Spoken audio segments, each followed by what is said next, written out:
come alive. Chris Shelton hit his 10th home run of the season, tying him with Cecil Fielder for the most by a Tiger in the month of April. And today, from Comerica Park in downtown Detroit, welcome to Game 2 between the Twins and the Tigers. Hi again, everyone. Welcome to Tigers Baseball. Mario and Pemba alongside Rod Allen on a spectacular day for ball here in downtown Detroit. Glad to have you with us. Glad to see the Tigers offense come alive last night, Rod. The 2, 3, 4, and 5 guys in the lineup smack dab in the middle. Boy, they did the job. Well, it's going to be awfully nice if you're batting 6th, 7th, or 8th in this Tigers lineup because you're going to get lots of RBI opportunities. Polanco, 300 career hitter, and a pretty good bad ball hitter. Just puts the ball in play, never strikes out. We know what Pudge Rodriguez has been able to do throughout his career. He had 3 hits in last night's game. Magloire Ordonez is also starting to swing the bat pretty well. And then Carlos Guillen with 4 RBIs last night. He was a beneficiary of the good base running and also the timely hitting of the other guys earlier in the lineup. And when these guys get going, it's awfully fun to watch. Yeah, it started with Polanco's 3 hits last night. Pudge had a big game. Maglio 1 for 3, and Carlos Guillen had the big 4 RBI night as the Tigers turned it on offensively last night, won the opening game of the series by a score of 9-0. Another shutout for the Tigers. They're 4th in the month of April. That's the most shutouts they've had in April ever in the history of the ball club. So it was a good night last night. We'll see if that transpires into another win here today against the Twins. Justin Verlander will take the mound, gunning for his 3rd win of the season. Stay tuned. Tigers and Twins coming up next. 4 words to remember. Justin Verlander getting set to make his 5th start of the season, looking for his 3rd win of the year. And we'll check out the Minnesota starting lineup today. Joe Mauer is back in there this afternoon. He'll catch and bat 3rd. Light time against the Tigers' outstanding numbers. Stewart and Castillo on the top 2 spots. They have Sierra, Hunter, and Morneau in the middle of the lineup today, and then Batista, Kadire, and Castro in the 7, 8, 9 slots. Here is the pitching report on Verlander. You know, a lot of times we get caught up talking about the overpowering fastball that Verlander has, and rightfully so. But he also has a knee-buckling curveball that he's not afraid to throw. As a matter of fact, it's like a knuckle curve that he throws. Also, very, very good changeup that he has, and he will throw that to a lot of the left-handed hitters. Sweet in Seattle, his last outing, 7 innings, gave up 4 hits, just 1 earned run. Let's check out the Chrysler Jeep defense for the Tigers here this afternoon. This is how they will line up. You've got Brandon Inge down at 3rd base. Turned that spectacular double play last night. One of the 2 he started last evening. Guillen, Polanco, and Shelton along with him on the infield. They've got Monroe, Granderson, and Gomez in the outfield today. Pudge and Verlander, the battery. And now a look at the season numbers on Justin. Not bad at all for a guy making really his first appearances from the beginning of the season in the big leagues. His 5th start, 2-2, with a very good earned run average. 4 is a good earned run average in the American League.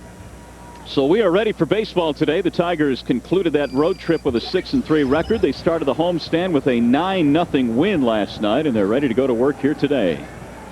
First pitch of the ball game is up high to Shannon Stewart. He'll be followed by Luis Castillo and then Joe Mauer. Couple of hits in the ball game last night for Stewart, batting a solid .356. That fastball is popped up back and out of play. Back into the seats it goes.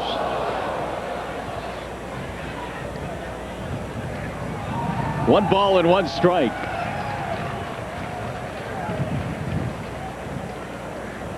Stewart has a 7-game hitting streak. And Shannon now 11 for his last 29 at bats. Trying to get the offense going for this Minnesota team that really struggled in the opening game of the series yesterday. Not one of their better games. Breaking ball on the ground back up the middle. Carlos Guillen will throw him out. 1 up and 1 away.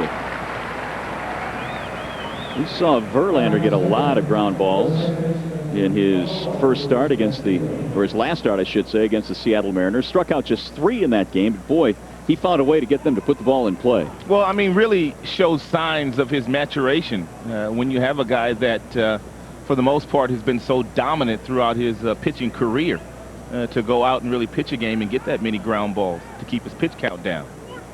Castillo, the batter. A lot of times I think, Rod, when guys have the ability to get that strikeout at any time they want, maybe they use that a little bit too much instead of trying to get the easy outs or the quicker outs quicker in the count. It appears that he has learned the art of pitching very early on, and what I mean by that, 2-1 counts it's not a given he's going to give you a fastball. 2 balls and 1 strike. Castillo as well, off to a good start. 365, had a hit in the ball game last night. That's back up the middle and through, a base hit. Verlander tried to olay that ball with his glove, but couldn't get it. And we'll see if Luis Castillo, who has a tremendous amount of speed over at first base now, is in a running mood. Of course, the Tigers have not given up many stolen bases this year. Vance Wilson and Pudge Rodriguez, teams just don't run on them that much. Here is Joe Mauer. Did not play last night with the left-hander out there, and Mauer as well nursing a sore hamstring in his left leg. He's off to a very good start this year, batting average-wise, 317. Only 1 home run and 7 driven in. But they think that he will hit for power once he starts to mature in the big leagues. Even to the minor leagues, Mauer never really hit for a lot of power. You've seen his last 4 games hitting an even 500, but he has that type of body and that type of swing that you would imagine would project into a guy that will hit you some home runs. You know, I was talking to their third base coach, Scott Olger, who was their hitting coach the last few years for Ron Gardenhire. That's back up the middle and through, a base hit. And he was talking about the fact that it's a tough for the organization because sure you'd like to see your catcher hit for more power, but with that being said, they talked about Mauer's swing being so pure to hit the ball in the gaps that they don't want to tinker with it too much. Well, Verlander in a bit of a mini jam as Ron Gardenhire's team getting off to a good start here today with a couple of base hits. Not the typical Minnesota type game that we're used to seeing them play. They're very crisp fundamentally. They have been in the past, but last night was not a good one for them. It was not. I can't really remember a game where they did not play good, fundamentally sound baseball. And you're right, last night was not a good game for them. Pudge out there to have a long talk with Verlander, and they want to get on the same page here with the veteran Ruben Sierra standing in. They might be able to crowd Sierra with some good hard fastballs inside. He's one of those guys that uses a big, long, heavy bat, and he's getting up there in age a little bit. So if you want to sneak some cheese by him inside, you may be able to get it there.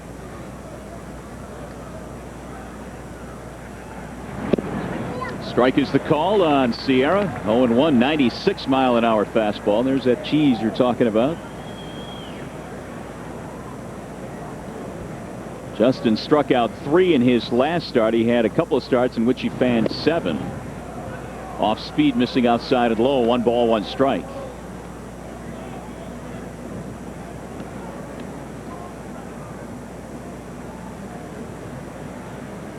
Ruben Sierra, 40 years of age, the DH today for Minnesota.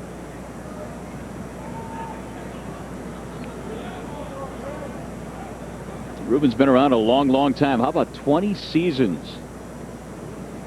Over 300 home runs. Another off-speed pitch, and he wouldn't chase. 2-1.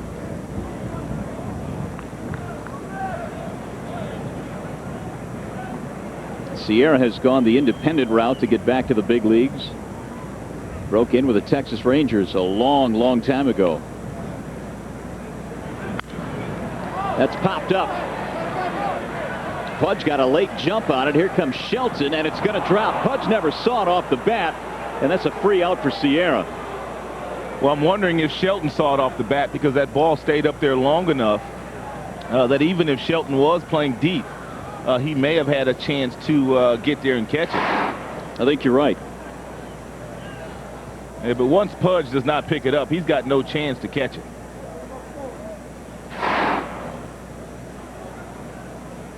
So new life for Sierra, who should be out, but he'll get another opportunity. 2 balls, 2 strikes. Day baseball here, and perhaps a little trouble picking that ball up off the bat for both Shelton and Pudge.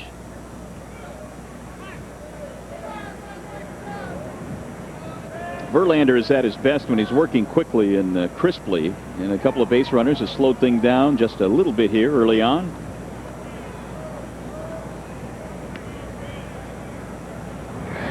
outside and run the count full now. 3 balls and 2 strikes. A lot of off-speed stuff to Sierra. He started him off with a fastball.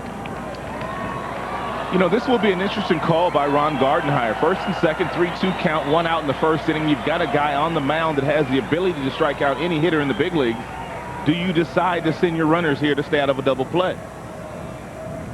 And of course, if he strikes them out, it's going to be a double play.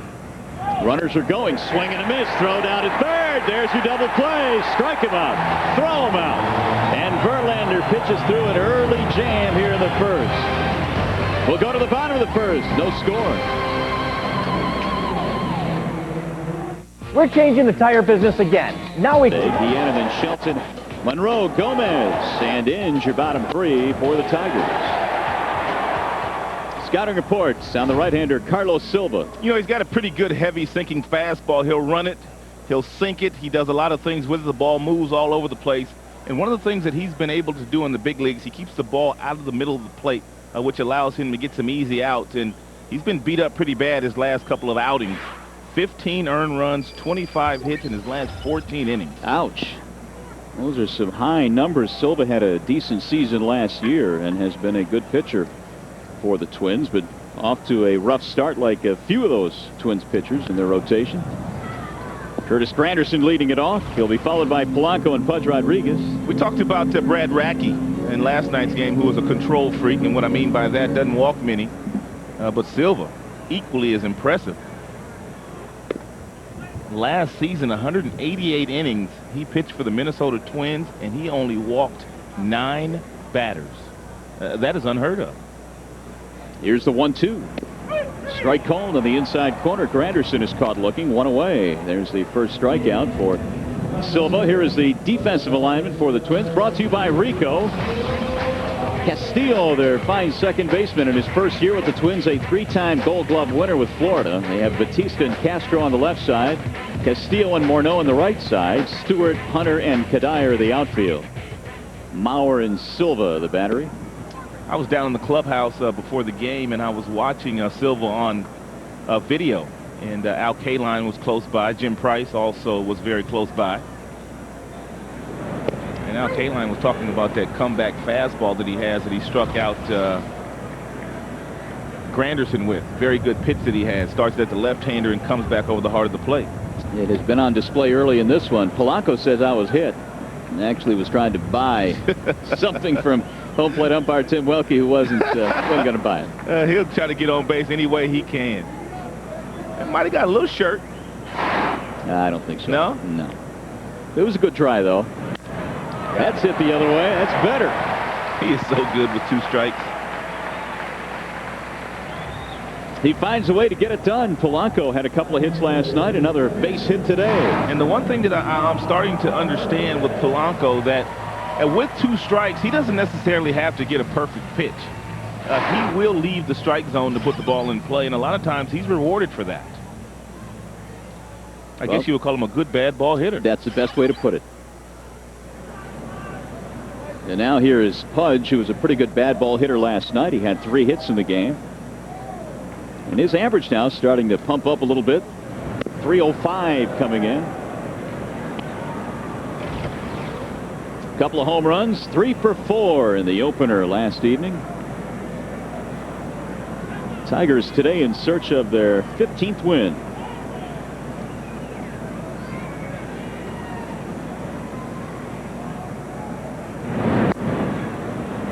Keep an eye on Polanco. Talking about this combination last night in the ball game being a hit and run combination. Tigers have that ability at the top of their lineup with some guys that can handle the bat. Pudge obviously is one of those.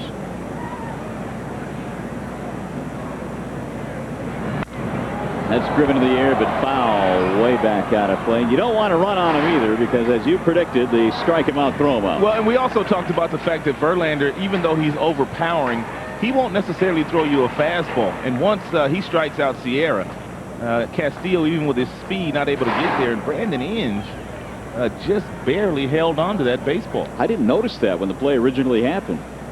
Thing was popping out of his glove. Base hit into left. And so here come the Tigers with 2 aboard now and 1 out. 4 hits already now for Pudge in the series.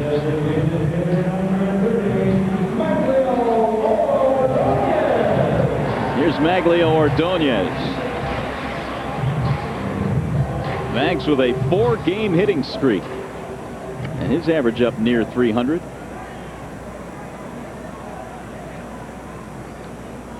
This would be in some ways a day off for Maglio. He is the DH today. As we talked about at the top of the show, boy, the Tigers, middle of the lineup, really produced last night. They're off to a good start today. Yeah, they're making us look good. These guys got off last night, and so far, so good today. And now Maglio needs to do his part.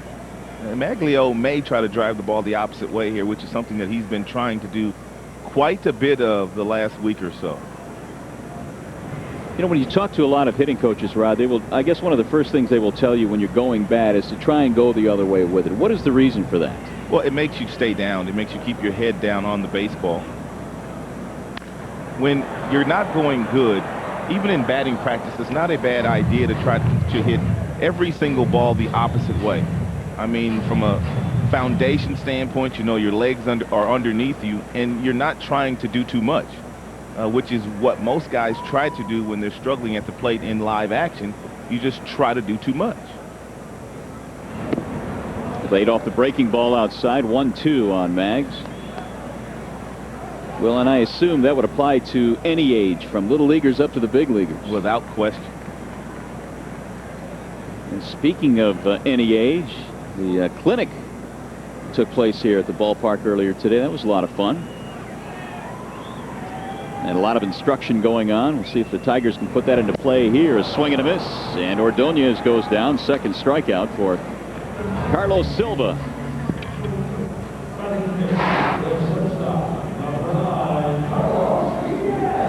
That's a pretty good location with that breaking ball. And if you're Maglio, it looks like it's right down the middle of the plate. And once you start to reach for it, the ball continues to inch its way away from the barrel of your bat. Both outs are strikeouts here in the first. And here is Guillen, who had a big night last night, had that bases clearing double. And boy, is he really starting to swing the bat now. He's up to 293.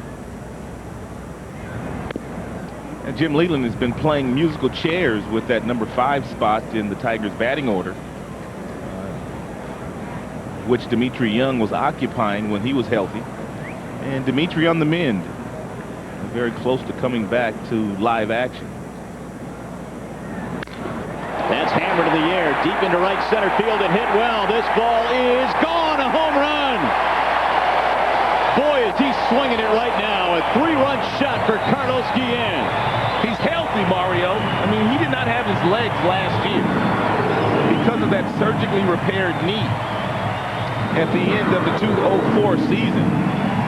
But we don't see many guys get enough carry to hit the ball over the scoreboard in right center field. He leaned on this fastball.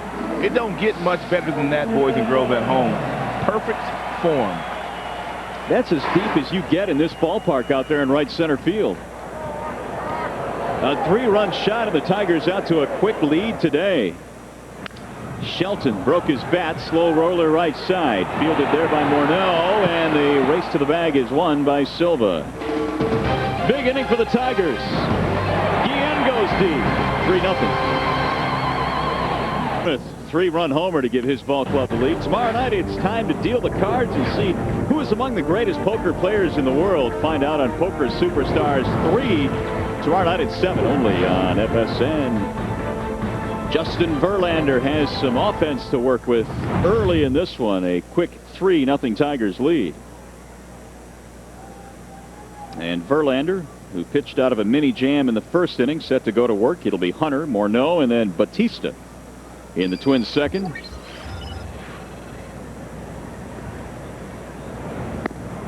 Fastball is up from Verlander. 1 ball, no strikes on Torrey Hunter, battling an 0 for 14 slump. He was hitless last night and now batting just a $190. 1 ball, 1 strike. Verlander got that strikeout of Ruben Sierra and the throw out of Castillo at third, the double play. One of the risks you take when you start the runners. especially with a guy like Verlander on the mound that has the ability to strike you out. Well, he's pitching with some more confidence out there. 3-run early lead for the young kid out there, and that will allow you to relax a little bit. That's in the air, right side in foul ground. Shelton giving chase, and he's not going to get there. Made a good attempt, but couldn't quite make that basket catch. That is probably the toughest play for your corner infielders, running away from the play of action and trying to find the ball and also determine where you're at as far as foul territory is concerned. One way that you can help yourself make that play is almost practice it from time to time and almost know exactly how many steps you have once you hit the warning track before you hit that railing over there. I know that's what the outfielders do. Easy play for Guillen, and Torrey Hunter is thrown out. One away, and that'll bring up Justin Morneau. And Justin Verlander faced the Twins last year here at Comerica Park in one of his 2 big league starts. Had 3 strikeouts in that game. And Morneau was able to get him in that game for a home run. And there it is. Hanging breaking ball, and that was it for Verlander, but he'll face Morneau again. This one is lofted to center. And Granderson makes the easy play. 2 gone. But he is a much different pitcher this year than he was last year. He certainly has made some giant strides. His earned run average in the minor leagues of 193 was almost a full run lower than anybody else in the minor leagues that had about as many starts as he had. Almost a full run lower. Not a whole lot more to prove in the minor leagues for Verlander. We had a chance to watch him early in spring. It didn't take us long after watching him throw a full bullpen sessions to realize that David Dombrowski and Jim Leland were going to have a tough time keeping this young man off their squad. Tony Batista, the batter, with 2 outs. 60 degrees at game time. That was our temperature today. Swing and a miss. Batista looked a little bit uncomfortable there. Well, I mean, Pudge Rodriguez knows Batista because he's seen him. You see the change-up grip. It's a circle change. And we told you about that in the scouting report. And he's fearless with this pitch. He will throw it at any point in time. But back to Batista, Pudge knows he's a good fastball hitter. That's why a couple of back-to-back change-ups. He got him looking. Strike 3 in the outside corner. 98 in the outside black. As easy as 1, 2, 3. And Craig Monroe will lead things off. It'll be Monroe, Gomez, and then Brandon Inge facing Silva, who gave up a 3-run shot to Guillen in the first inning. And there's a ball down low. Run the count now to 2 balls and no strikes on Craig Monroe. Hitting .226. Couple of hits last night. He had 2 doubles. One could have been a home run. It was hit so hard. And that's hit hard to third. Knocked down at third by Batista. The throw is not in time.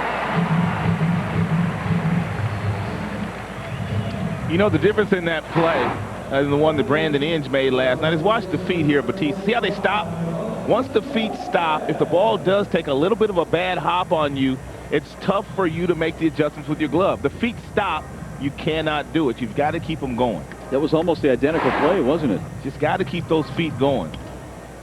You gave Craig a hit on that, huh? Oh, they're calling that a base hit. Might as well. You gave Marcus a double on that ball that got to the infield last night. Well, that's true. You might as well stay consistent. Here's Gomez. I'm glad Craig got a hit there, but I don't know about that one. No? No. By the way, the Guillen home run was estimated 412 feet, if you're wondering. That's how far it was hit. There's a strike. That looked a little bit low, and that's what Gomez is telling home plate umpire Tim Wilkie. 0-2. Alexis getting the start in right field today with Ordonez DHing. In the absence of Dimitri Young, we've seen Thames and Gomez pick up the slack. It's also allowed Jim Leland to slot Pudge in that designated hitter position. Maglio has occupied it a couple of times, along with Marcus Thames, and you mentioned Gomez. They've all rotated in that DH spot. Yeah. Gomez had a big series in Oakland on the last road trip, had a 3-hit game, and then had that big double in the 9th inning that the Tigers were able to come back against Justin Dukeshire and the A's. Pinch hit double. Yeah, it was a pinch hit double. That's right.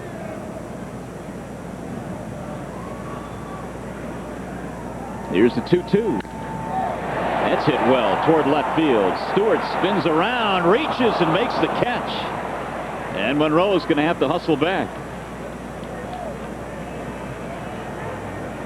It's the second time we've seen Shannon Stewart get twisted around in this series out there in left.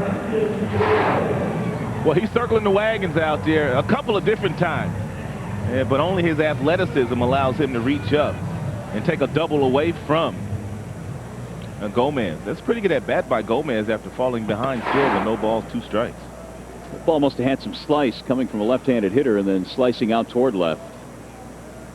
It was a good at bat, but it's an out, and here's Brandon Inge.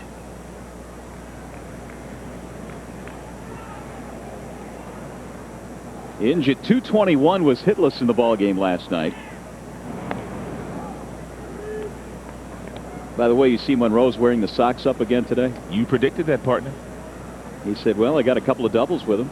I'm not going to change. He did ask how they looked, and we had to tell him they looked fine. So as far as fashion is concerned, he's okay. We are the fashion police. Tipped right into the glove of Mauer.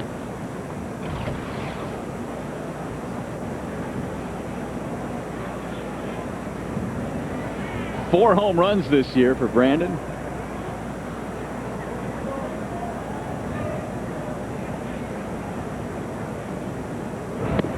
That sails high and inside. Here's that play again that he made last night, the momentum-changing play. And we just talked about the one play. You see the feet continue to move here. As we saw Batista on the Monroe ground ball, they stopped, and he wasn't able to make that play.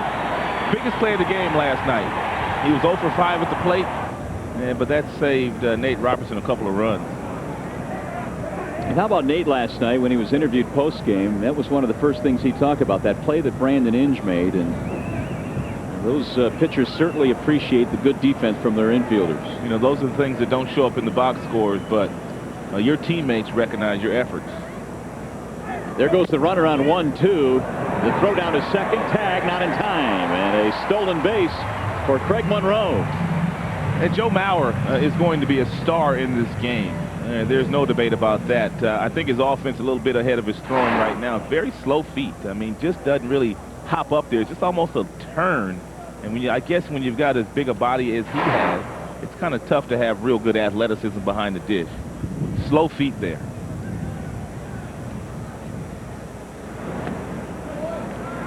Able to slide down there and block it. 3 balls and 2 strikes.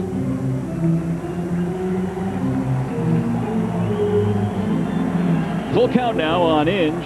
Tigers trying to get another run in here. They scored 3 in the first. Monroe led off with a single and now has stolen a bag. It's his first of the year. He may be entertaining the thought of stealing third. He's got a huge lead there. To the shortstop. Castro gobbles it up. 2 gone, runner holds. We were talking about Nate Robertson and his post-game interview last night. Nate, here he is a few years into the big leagues now. He's no longer considered a rookie, yet he's still got the rookie treatment last night. He got nailed by Todd Jones. He rubbed it in good, all on the back of his neck, everywhere. Hat. And Trevor Thompson, as sharp as he was, you see him backing away. He didn't want to get none of that shaving cream on that nice suit he was wearing last night. No, shaving cream on the Armani doesn't really go over all that well. I wouldn't know anything about that. That's for you guys that wear them expensive suits. I go to the Men's Warehouse. 1 ball and no strikes on Curtis Granderson. That's driven in the air, deep into right field. Way back. It's headed to the seats, and it's gone. Curtis Granderson with the Tigers' second home run of the day. 5-0.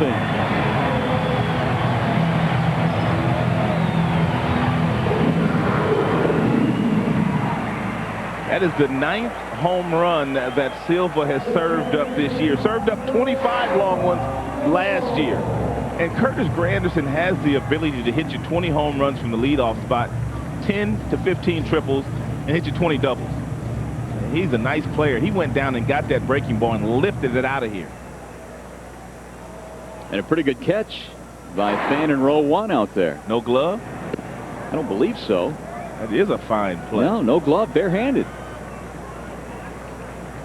Granderson hits his 4th of the year. 5-0 Tigers. Back up the middle, ranging left is Castro. And Polanco is thrown out to retire the side. Not before the Tigers hit another long ball. Curtis Granderson, just the way it should be. What are they insinuating? You make your own determination on that. Yikes. Here is Michael Kadire. He'll be followed by Castro and Stewart here in the 3rd. That thing is popped up a mile high on the infield. Polanco coming in from 2nd. He waves off Shelton, 1 gone.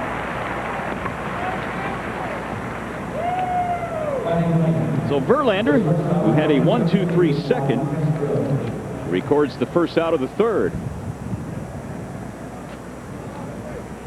A little bit of a breezy afternoon here today, so anything in the air is going to be a little bit of an adventure, especially anything hit that high.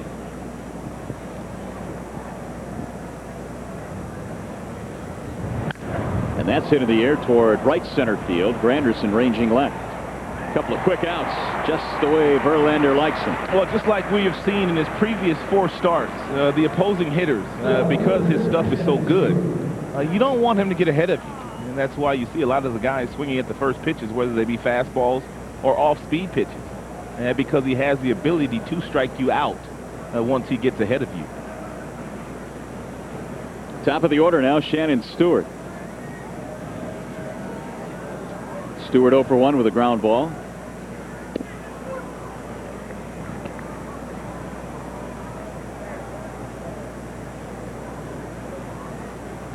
Seven-game streak for Shannon Stewart.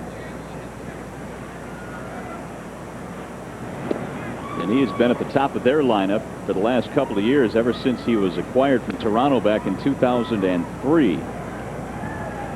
Originally a first-round pick of the Toronto Blue Jays.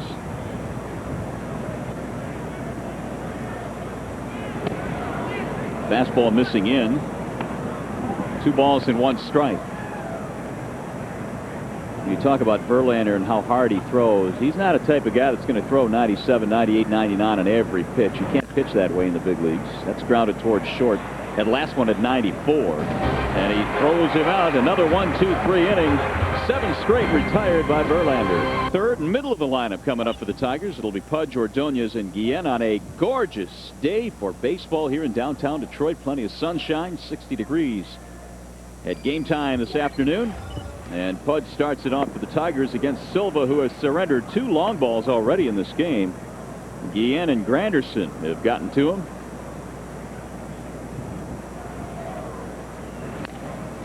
That's grounded toward 3rd. Behind the bag there is Batista. And it's scooped nicely down there by Morneau at first base. 1 out. You know, we talked in last night's game about the fact that Radke sometimes could have too good a control. And what I mean by that is, when you know you're not walking people, you tend to go after them in situations, whereas you may want to put them on in other situations and go after that next guy, and that's why Radke gives up a few home runs. I think Silva falls into that same category. Sometimes gets a little bit too much plate. Here's Ordonez. In the air toward left center field. This ball will drop. Base hit. Hunter cuts it off. Maggs takes a wide turn but holds up.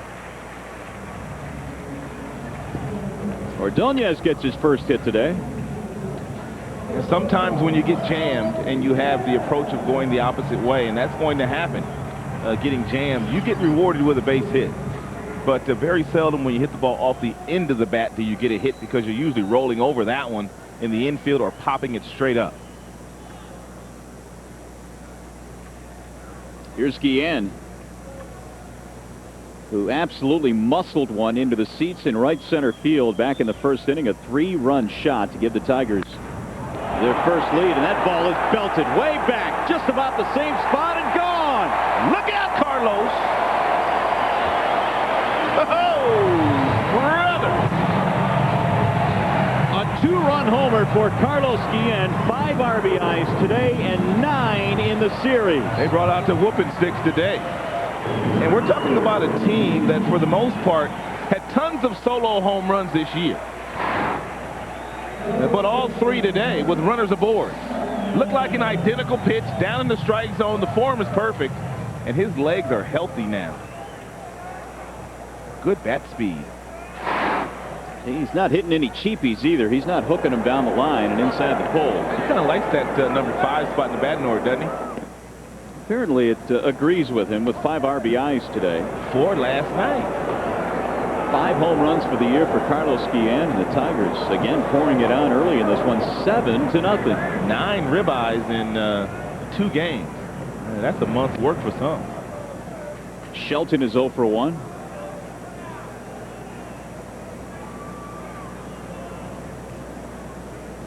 Chris grounded out back in the first inning. Here's the 1-1 from Silva. Breaking ball stays up. 2 balls, 1 strike.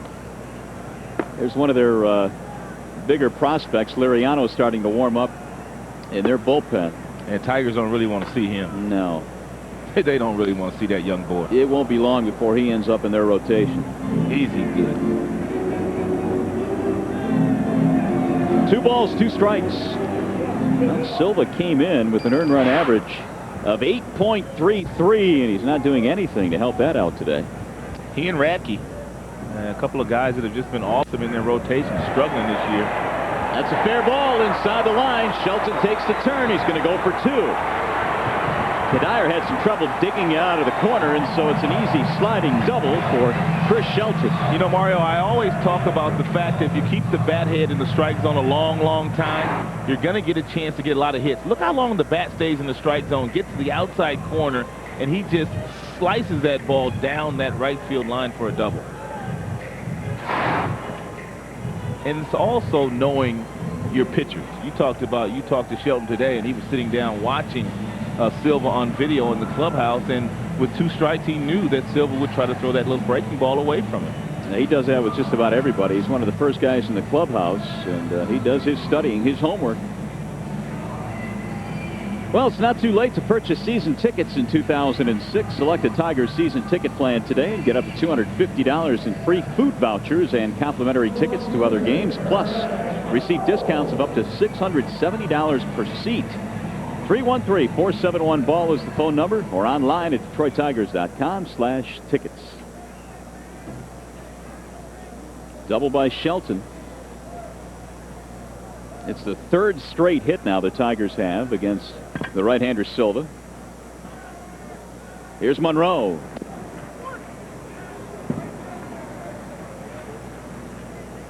Shelton starting to heat up again after going through a little bit of a dry spell. He leads the American League now with 19 extra base hits.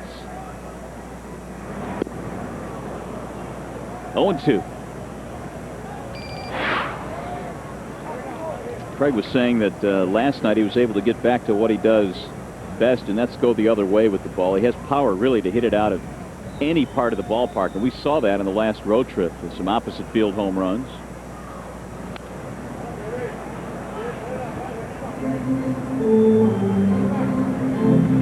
Single by Ordonez, the home run by Guillen, and the Shelton double has extended the lead now to 7-zip. Well, we thought this team, if it broke camp healthy from an offensive standpoint, would and could compete with most teams in the big leagues. Got him with a breaking ball, tipped it right into the glove, 2 gone. But we didn't anticipate the pitching being as dominant as it has been so far in the early going of this season, and that's one of the reasons why the emergence of youngsters like Verlander and Tata Zamaya to go along with the veterans, Morale, Robertson, Kenny Rogers, of course. Here is Gomez. And I can't leave Bonderman out. No. Now, Jeremy certainly has had his bright moments this year, and when you look at how the rotation shapes up, looking outstanding for the future. Starting to put it together now. That's grounded back up the middle. That's a base hit. Shelton rounding third. They'll send him home, and he'll score. Jim Leland in spring training placed an emphasis on quality at-bats with 2 outs and good at-bats from the 7th inning on. And that's what they've been doing. They've been having some good at-bats with 2 strikes, 2 outs, and they've been driving in a lot of runs, and they have driven Silva right out of here. Sure have. An 8 spot the Tigers have put up today. We've got ourselves a wall-side windows pitching change. Silva is done. Ron Gardenhire goes to the pen. We'll be back. 8-0 is our score as the Tigers still bat in the 3rd inning. Don't forget, be at Comerica Park tomorrow. The Tigers closing out this series against the Twins. And the first 10,000 kids receive a Pudge growth poster, and one lucky fan will win a 7-day luxury Caribbean cruise. Compliments to the Tigers. 248-25-TIGER or DetroitTigers.com/tickets. And how about this offense, Rod? It really continues to take off. They have scored 8 more runs early on in this ball game here today. And when you talk about this lineup, and you mentioned it, the Tigers are healthy now. The middle of their lineup is healthy, and that seems to be the key. Well, and they're also making the starting pitchers work out there. Radke and also Silva, a couple of guys that are really good at controlling the game because of their tempo and because they stay out of the middle of the plate. But what they have done is they have forced these guys into throwing the ball over the heart of the plate. And the result of that, a lot of crooked numbers last night for Radke and a lot of crooked numbers today for Silva. Now Brandon Inge facing the left-hander Francisco Liriano. As you mentioned, he will be on their starting rotation at some point in time. He's a young kid, but he's got a lot of electricity in his left arm. Liriano is out of San Cristobal in the Dominican Republic. He also pitched in the World Baseball Classic.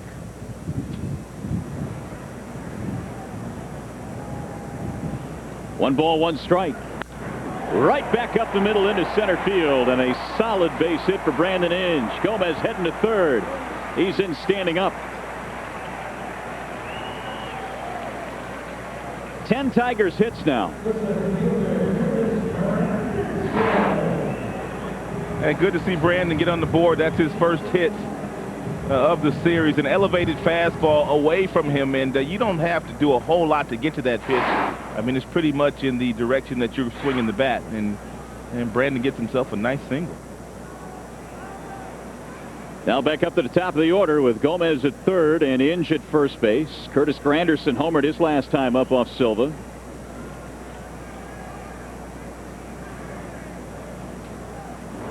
Double digits in hits in the first 2 games in this series for the Tigers.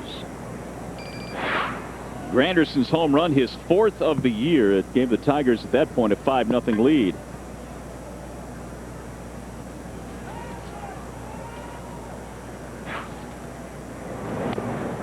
You know, the Tigers did so well, especially in that series in Seattle, getting the 2-out RBIs, the 2-out hit to produce runs. They've done that in this series. 10 2-out RBIs in this series. That is clutch hitting, and that will win you some ball games. Here's the 0-2. Broke his bat. In the air to shallow left. Stewart on the run. It's going to drop in, a base hit. Gomez will score. Inge goes to 3rd. It's a double. It's an RBI.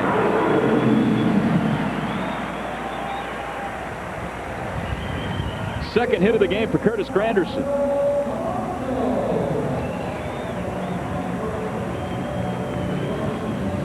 9-0 in favor of the Tigers.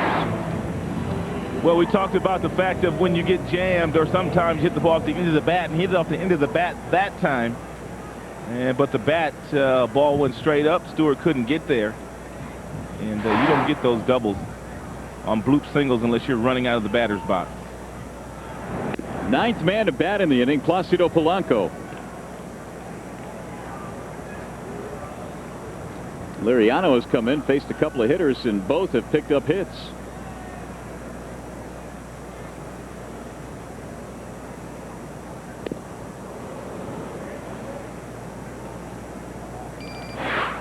One ball and 1 strike.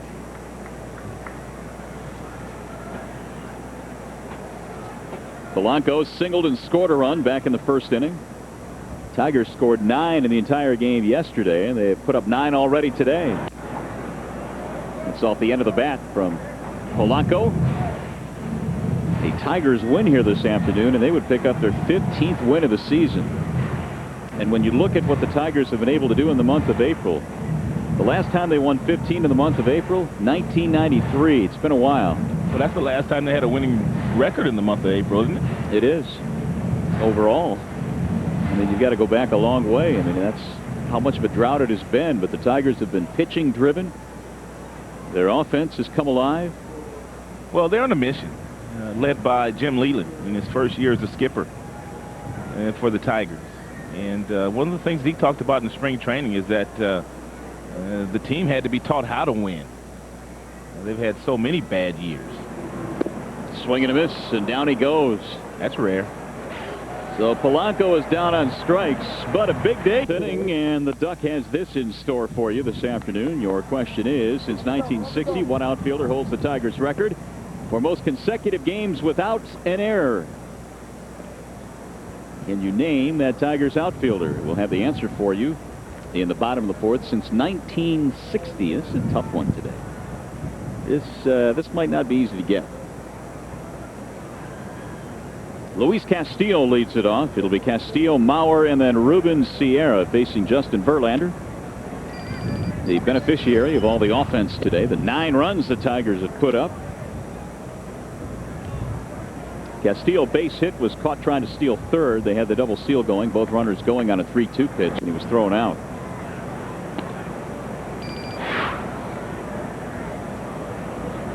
Verlander again today has just a couple strikeouts, 2 to be exact, 1 in the first, 1 in the second. And Justin has fallen behind, 3 balls and no strikes. He has scattered a couple of hits.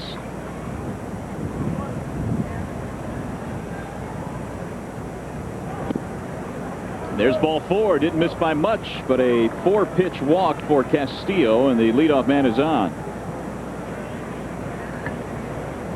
We were talking to Justin earlier on the road trip earlier this season, the first Tigers road trip, about why he works so quickly, and he told us a story about in college when his college coach had a rule. Your pitchers, or his pitchers, had to throw the ball within 13 seconds of receiving it from the catcher. That was their rule. And Verlander said, I just learned it in college, and he said, I was at about the 10-second mark. I never used the full 13. That's why he works so quickly. I wonder if they slowed the game down when they got runners on base, though. I mean, or if he still forced them into throwing the ball in 10 seconds in pressured situations. Good question.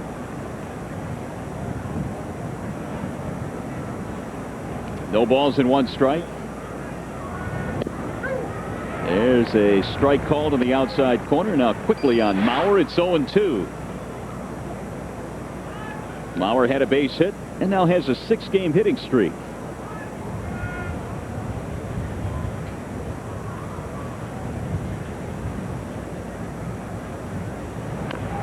Breaking ball is hit off his foot.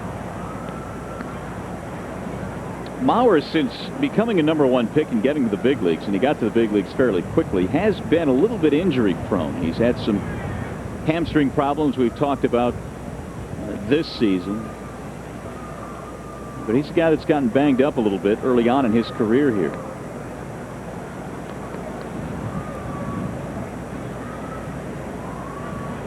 But a world of talent, and certainly a bright future for Mauer.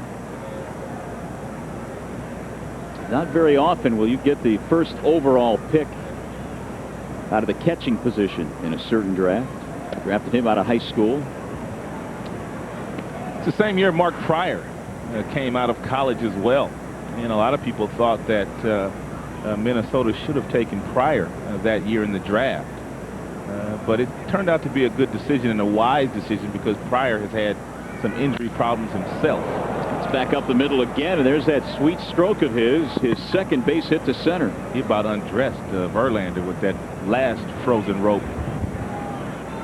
Both of his hits in just about the same spot. A two-seam fastball away, and a lot of times when you get hitters that are good hitters, when you throw them a ball away, it's going to come right back through the center of the diamond. As that one did, and now Ruben Sierra. Verlander had a little bit of trouble brewing in the first on a couple of hits, and now a walk and a hit here in the fourth.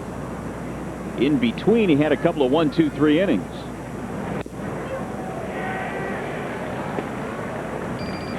Ruben Sierra has been around a long time. He has that patented leg kick. He lifts that front leg off the ground, and that has been copied by other hitters, but not too many do it.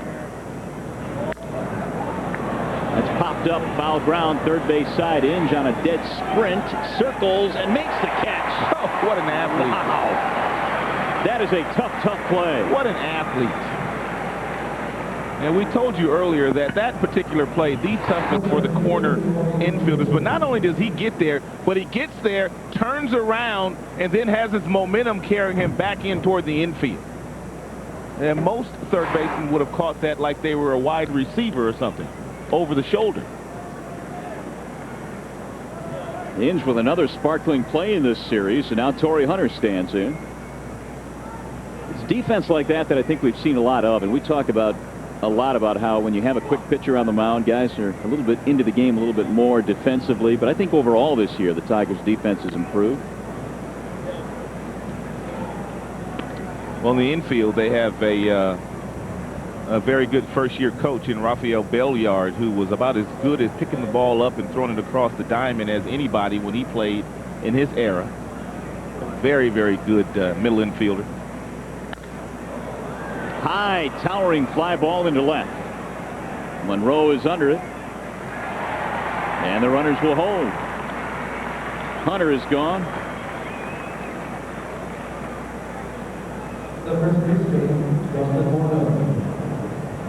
Those are some of the things that go unnoticed, like the work from Belliard with the infielders.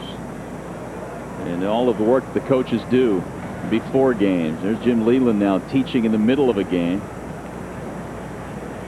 Talking to a couple of his young pitchers. I think he picked up on a situation that he wants to talk to them about. I do think that he did, or he may have picked up on something that he may not necessarily be sharing with everybody, but something that he noticed that maybe the Twins hitters are doing, or something that he recognized there, because he did go over and have a conversation with them.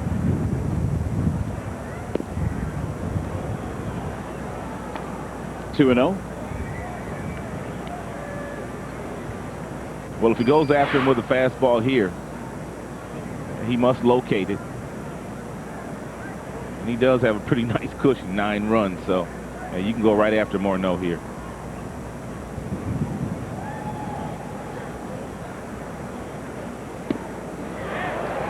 Blazing fastball. Here it is, hit it. 98 at the letters. Easy 98. I mean, he's got easy gas. I mean, just easy gas. By the way, the Twins this year are 0 for 10 with runners in scoring position in the series. This year they're batting just $176 on the road with men in scoring position, so they've now been able to get the clutch hit. Unlike the Tigers in this series, they've got a lot of clutch hits. Well, they're going through a tough time right now, offensively and pitching wise, and that's why they're not getting a lot of wins. But make no mistake about it, Ron Gardenhire, pretty good skipper down there in that Minnesota dugout. He'll get it straightened out. Well, if he is concerned he is not sharing it publicly, he still has a lot of faith in his pitching staff that has gotten knocked around a little bit early on here.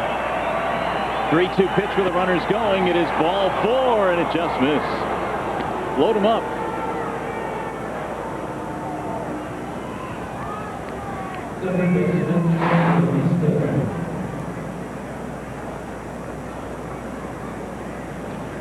That's the 2-seam fastball. You could tell that at the last moment how that ball just started to slide out of the strike zone. Had that been a 4-seam fastball, which tends to stay straighter, that ball may have stayed right on the corner. Here's Batista. Bases loaded as the Twins try and crawl back a little bit into this one. Breaking ball stays up, 1-0. Batista struck out against the right-hander Verlander in the second. Threw him a couple of off-speed pitches. He almost screwed himself into the ground on a changeup, and then he pinioned him with 98-mile-per-hour gas outside. Well, Batista was a guy at one time that could really hit a fastball. In fact, he hit 41 home runs as a Toronto Blue Jay a few years back in the 2002 season. He's trying to pick up Castillo, Mauer, and Morneau. On the outer, Black for a strike at 96, 1-2.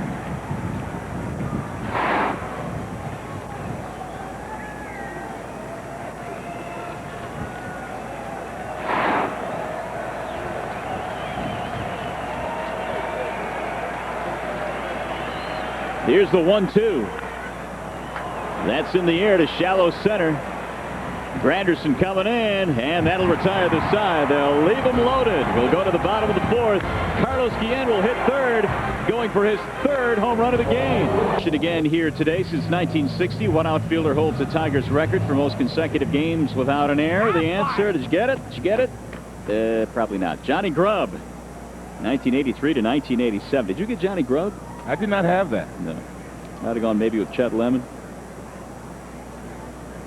Maybe a couple of other guys, but John Grubb was the answer to our question. And here come the Tigers now facing Francisco Liriano.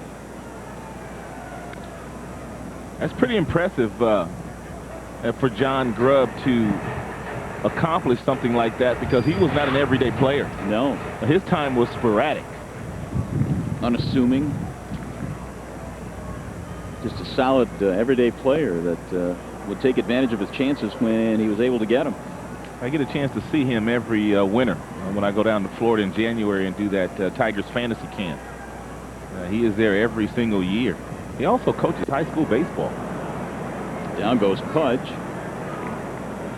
And Liriano has the second strikeout. That's some of the promise we talked about, Liriano. Well, a lot of people believe, and still he has to go out and do it, because the one guy has a Cy Young under his belt and is probably the best left-handed pitcher in all of baseball, and that would be Johan Santana.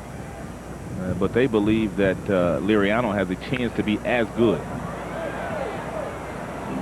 Well, again, he just joins a list of guys the Tigers and really all of Major League Baseball have seen this year. We talk about Felix Hernandez out in Seattle, and Verlander and Liriano. These are the next wave of good young arms coming through the American League.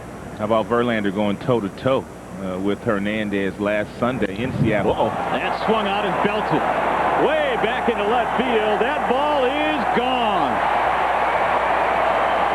Ordonez hits his fifth. Remember last night when we were talking about the fact that Maglio, if he starts to show the opposing pitchers that he's willing to take that base hit the opposite way, how he would be rewarded for that, how they would try to come back inside. And when they do that, and when they try to come inside, boy, does he spank it. 200th career home run. He tried to sneak a piece of cheese by him, and boy, he got all over that. Tigers hit another home run today, their fourth of the afternoon, making it even 10-0. Here's Guillen. He's hit a pair, and he's batting from the right side now, and that has to feel good for Ordonez, who has picked up 2 more hits today. He's really starting to heat up now. You take those base hits the other way, and then you get those pitchers just thinking that you want to go in that direction, and then they just come right back to where you want them. And then you hammer them. Yes, you do. And then you pull them to left field like that. Maglio was talking about that before the game today.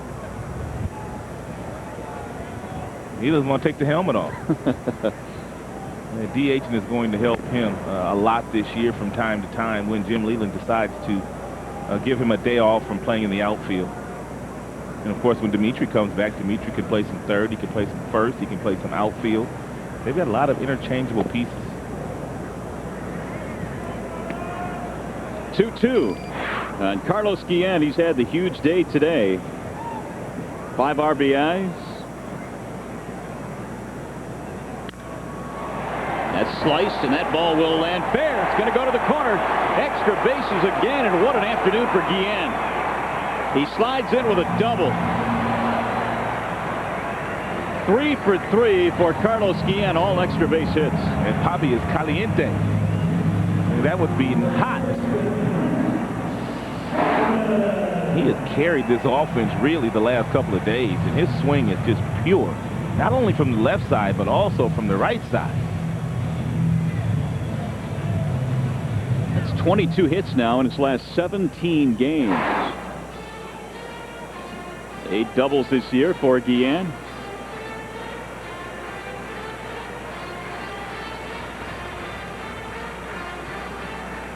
Tigers piling up the offensive numbers. 13 hits.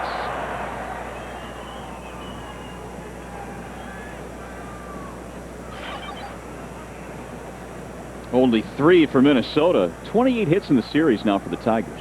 28, and we're about a game and a half in. Here's Shelton.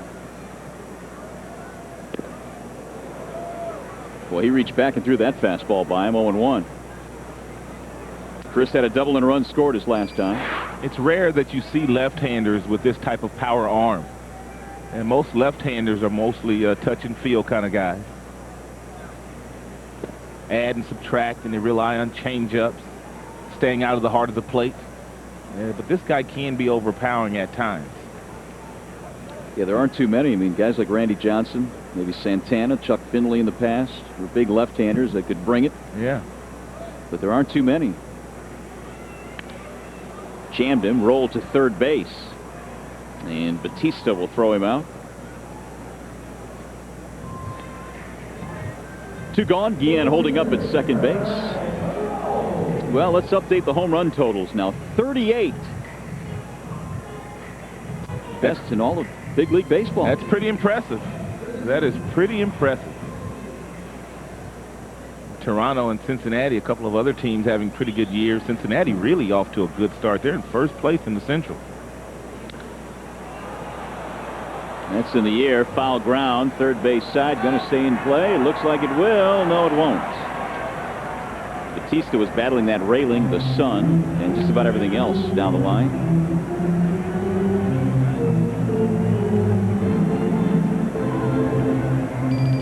One for 2 for Monroe. Good thing about what the Tigers have been able to do, and we saw a little bit of it on the last road trip. They don't necessarily have to hit the home run to win. They were winning some close games by manufacturing some runs, and they'll need to do that throughout the course of the year. Because you're not going to have a whole lot of games like this game today. A lot of times power tends to go in slumps a little bit easier than manufacturing runs. 0-2 on Craig Monroe. Shelton has hit 10 home runs this year. Tied for the American League lead.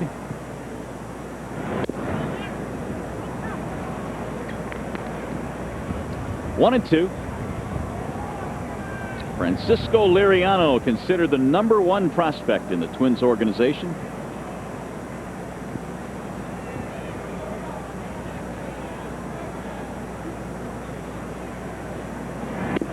Outside and high. 2 balls, 2 strikes. That last fastball at 96.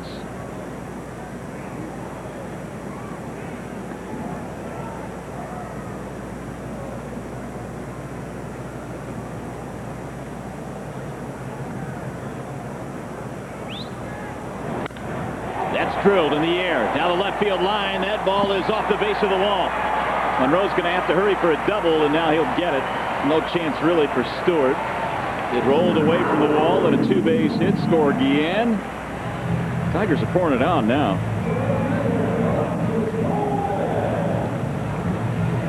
Second hit for Craig Monroe. Rick Anderson going to have to ice his hamstrings after this one. Boy, he's been making a whole lot of trips out to that mound in this series. Oh my goodness, that was a frozen rope by Craig. That ball was crushed. I mean, just crushed. I was talking to Craig today, and I was talking about that ball he hit last night and how it sounded off of his bat, and that one sounded equally as loud. That ball didn't get 10 feet off the ground and hit the base of the wall. Look at that. 7 extra base hits today alone for the Tigers. 7 of them. And, of course, 4 of them are home runs.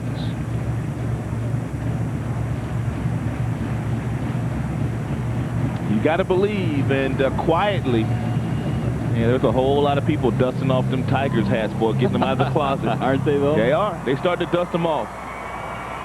Nothing wrong with that. Why wouldn't you? Get behind this team. It's going to be fun to watch. Here's Gomez.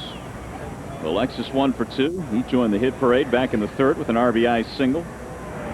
And in fact, that signaled the end for the starter Silva. He was the last batter that Silva faced.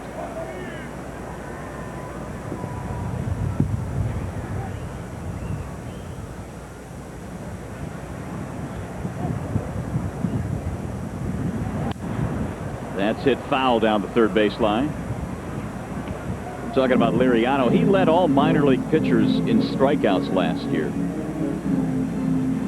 Between AA and AAA, he struck out 204 batters.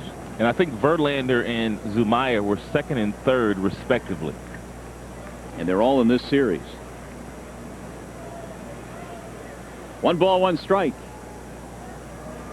I don't know if you mentioned it, but another 2-out RBI. No, I did not, but you're right. Another 2-out RBI today.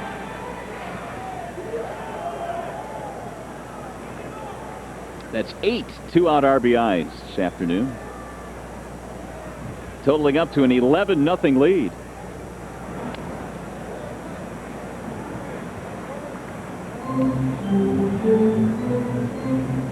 One and two.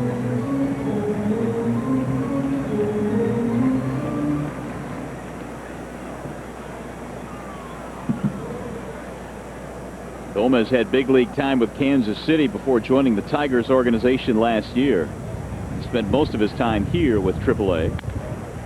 That's toward left field. Shannon Stewart is under it.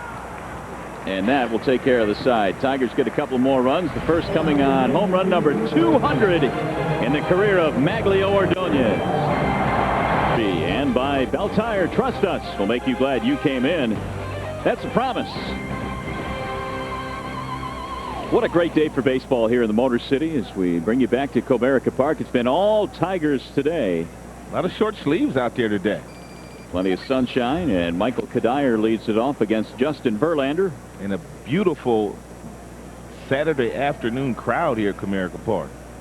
It's going to be a nice day tomorrow as well, so make your plans to be here for the series finale. Verlander, in the meantime, is throwing a 3-hit shutout through 4 innings, and he has Kadire, Castro, and Stewart coming up. The 1-1. 1-2 on Kadire. He popped up. His only appearance, 0 for 1.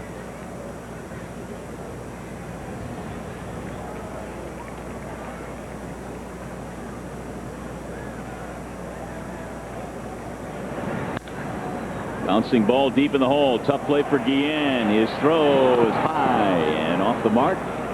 That'll be an infield hit. How about Big Red showing a little vertical there? You didn't think he had it in him, did you? I sure didn't. And Guillen showing a lot of range to get to this ball, but there was no way that he was going to throw Kadire out.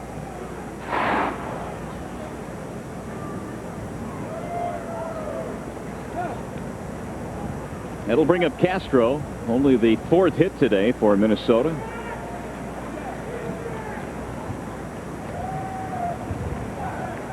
Castro fly to center field his first time to the plate. Fastball busting him off the plate, 1-0. Castro is a former Cincinnati Red and Los Angeles Dodger. In fact, he broke in with the Dodgers.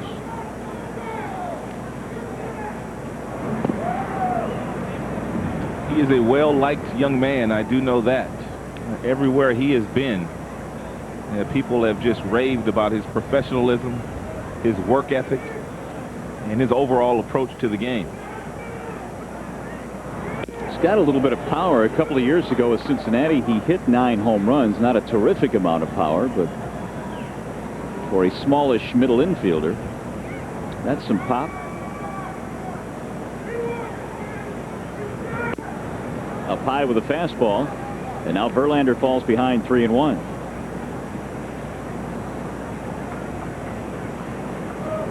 Top of the order, waiting on deck, Shannon Stewart.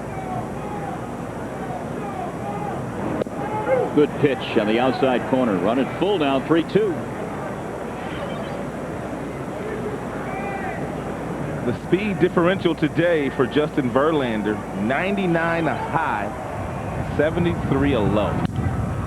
Chopped back up the middle. Guillen flips to second from the glove. One relay not in time. No chance for Polanco. He was in midair. And put a little mustard on that hot dog. Guillen starting to feel it out there a little bit, shuffling that over with that glove.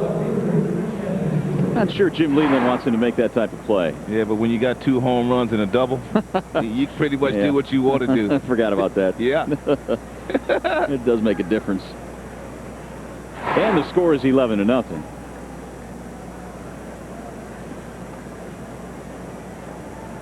One on, one out. Here's Stewart. Ball wasn't really hit all that hard. I'm not sure they turned a double play regardless of how they got it to second base. You know, something else that factored in, one of the reasons why they did not turn that is that Shelton was not holding Kadire on at first base, and he's not holding Castro on right now. So the only way they're going to get an inning double play is if the ball's hit right on the screw. That's popped up. This is playable for Pudge. For the on-deck circle to make the play.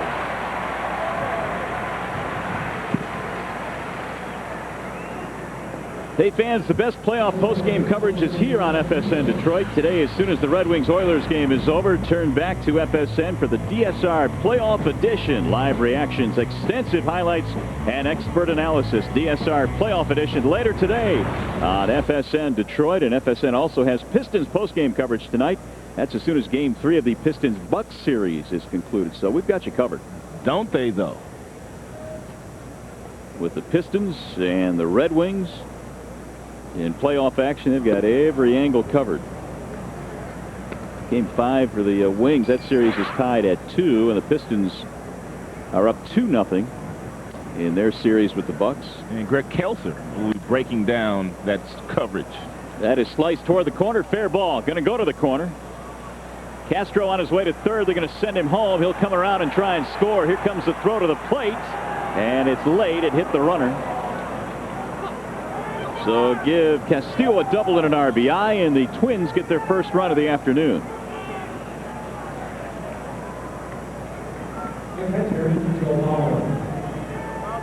Tenth RBI of the year for Castillo. Well, that's what Luis does from the left side. He basically hits a lot of ground balls to shortstop and tries to beat them out, and occasionally he'll elevate the ball right down the left field line.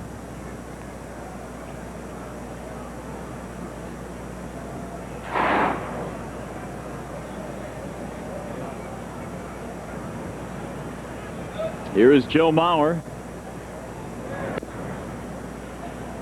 Wasn't Greg Kelser recently voted into the Michigan Sports Hall of Fame? Was he? I'm not sure on that. Yes, I think he was. Okay, we're told he was. Frank Tanana was another one that was also voted in. Greg Kelser is just a quality person. Without question. They had on occasion an opportunity to work with him in the offseason in some college basketball, and he's phenomenal. Good guy. We are told he will be inducted in November.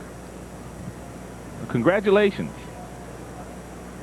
to Greg, Frank Tanana, and there were a few other people as well. Do you know what school Greg Kelser went to?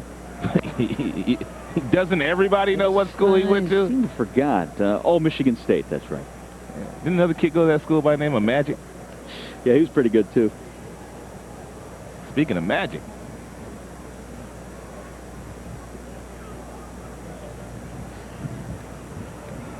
The 2-1 pitch is down low, 3 balls and 1 strike.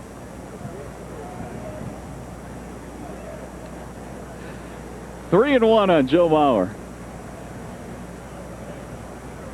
I don't know if you were going to finish that last statement there. The 3-1 pitch. That's hit in the air and drifting back toward the seats out of play. 3-2. 14 Tigers hits today and 5 for Minnesota.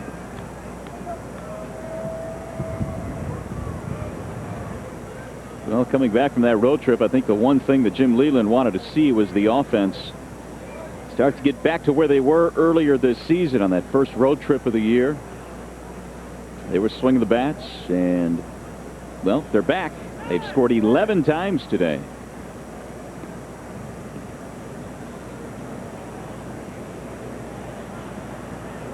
Verlander pitched out of a bases-loaded jam in the 4th. They have gotten to him here for a run in the 5th.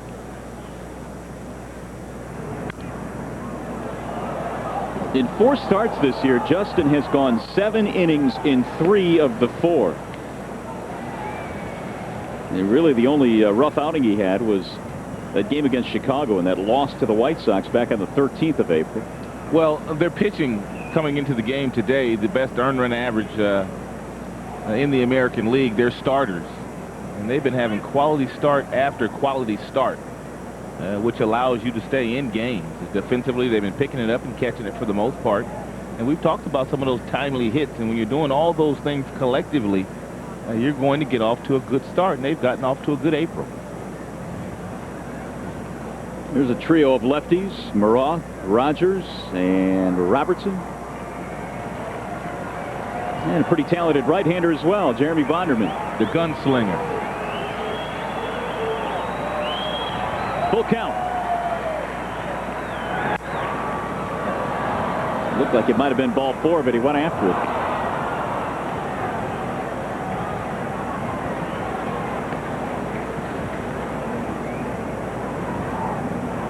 Verlander today has recorded just 2 strikeouts. But it doesn't matter. Same type of ball game he was pitching in his last outing against Seattle, when he finished with only 3 strikeouts in 7 innings. Which gets back to what we were talking about as far as Verlander becoming more of a pitcher and progressing. In the minor leagues, I think he just overpowered guys. Well, he's probably overpowered people his entire life, starting with Little League, into high school, into college. I wonder how hard he threw in Little League. Here's another foul back out of play. Probably hard enough where all the other kids were crying and didn't want to hit off of him. Could you see Justin throwing it about 90 in Little League? There's always that one guy on one team in Little League that no one wants to hit against. That's just big and stronger than all the other kids. Well, the kid at the plate, Mauer, was a pretty good pitcher in Little League, they say, as well, and he used to throw hard. And right now he's fighting off Verlander. That is 10 pitches now in that at-bat, or this at-bat, and he's giving Verlander a battle.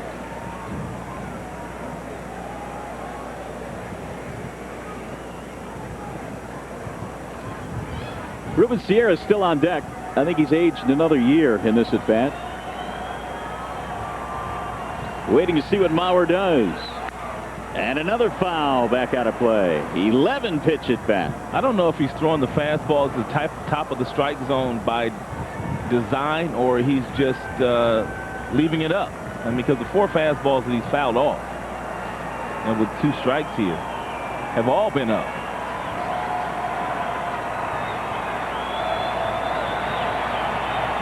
Mauer didn't seem to want to take a walk. Swing and a miss. He reached back at 97 and finally disposes of Mauer, his 3rd strikeout of the day. They'll get a run, but that's all. And Detroit. And there is your starting pitcher for tomorrow for the Tigers. Kenny Rogers and Kyle Loesch will get together at 1:05. Make your plans to tune us in.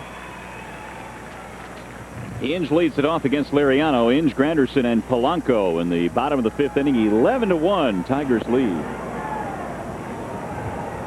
Brandon a single in 2 at-bats. Back he greeted Liriano, the first man he faced, back in the 3rd, and singled against him. That's down the middle of strike. 2-1.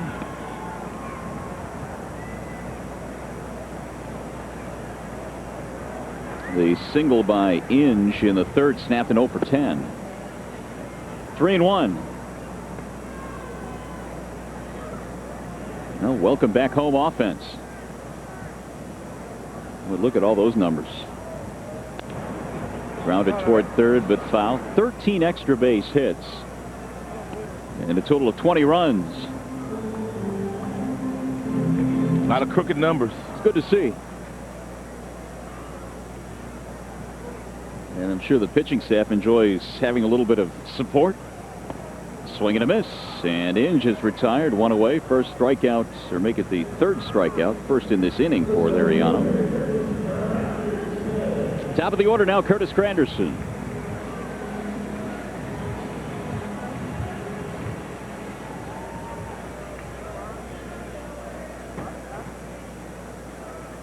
Big day for Curtis so far. He has hit a 2-run homer and has an RBI double, 2 for 3. Granderson showing that power that he can provide out of the leadoff spot in the lineup. He has also walked 15 times this year, which is the 8th highest total in the American League.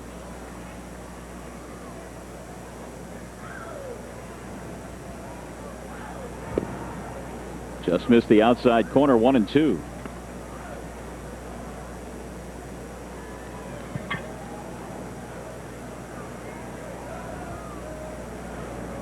Swing and a miss. Down he goes. He fans a pair here in the 5th inning. 2 gone. That'll bring up Placido Polanco. Coming into this one today, Twins starters in their last 12 games were 1-7 with an ERA of over 7, and they didn't help those numbers out today when Silva was hit around early and often. But that's something you're not used to seeing with this Twins pitching staff, especially out of the starters. The top end of their rotation has been fabulous the past couple of years. Not to mention their bullpen. Yeah, they got a bad combination going right now. You talked about the pitching, but also not getting a whole lot of production out of the middle of their batting order. So they're not driving in a lot of runs and just not playing the kind of Twins baseball that we're so accustomed to them playing the last 4 or 5 years.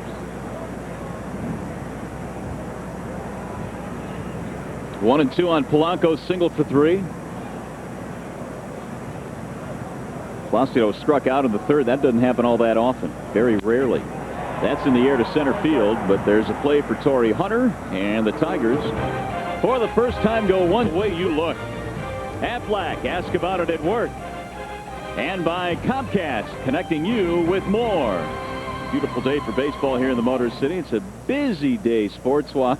Of course, the NFL draft happening today. Now, how about that lid, Rod? There you go. That's perfect. I don't know if I could do that one. It fits in perfectly, though.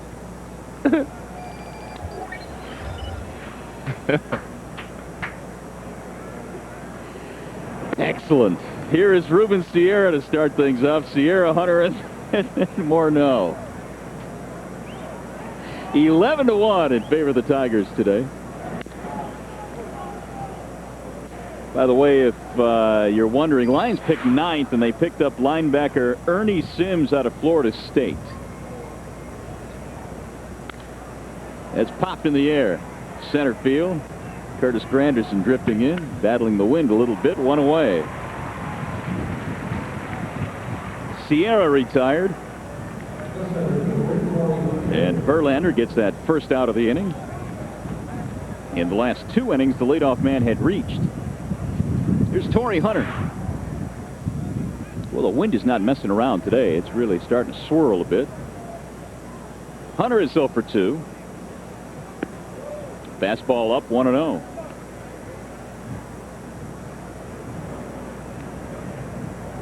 Five straight Gold Gloves for Torrey Hunter. We touched on it a little bit in the broadcast yesterday, Rod, about the passing of Kirby Puckett. But Torrey Hunter was one of those Twins that was really affected quite dramatically by Kirby's passing. He was quite close with Kirby. Well, Kirby took a young Torrey Hunter under his wing when he first came to the big league and taught him how to be a big leaguer.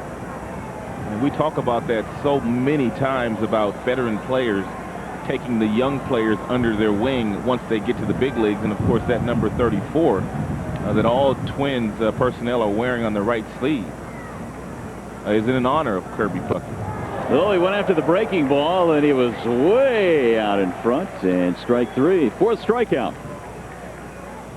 And this breaking ball at the top of the strike zone, and Hunter, pretty good breaking ball hitter, and just not able to get up there to get to it. But make no mistake about it, the veteran players around the league that do a lot for the younger players, there was also a veteran player at some point in time that took that veteran under their wing. So they just pass it on down.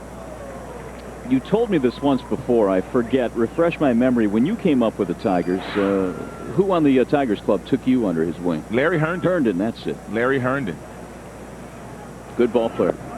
And as it ended up, I ended up almost like taking him under my wing because we spent so much time together in those early days of '84, and he got off to a horrible start.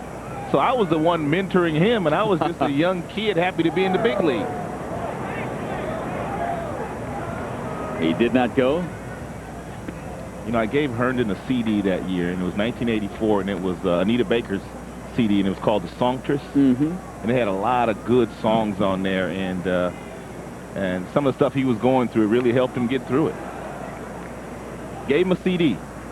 Don't you mean it was an 8-track back then? No, it was a CD. CD. Cassette, maybe. Okay, I think it was a cassette. You're sure it wasn't an 8-track? Now, I had a whole lot of 8-tracks now. The 1-2 is up high, 2 and 2. Yeah, I had some 8-tracks. What a pain trying to carry them things around. Oh, brutal. Justin Verlander will never be able to identify with that. No question.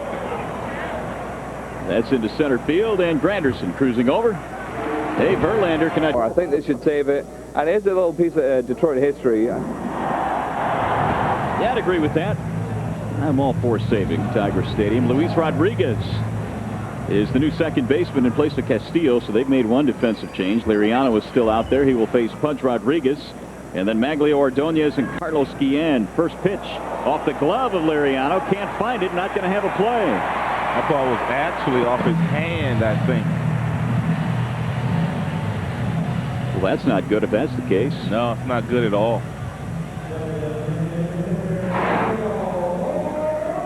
It's a natural tendency for pitchers to reach up, though, and try to grab that ball, though. He's lucky he's not injured here.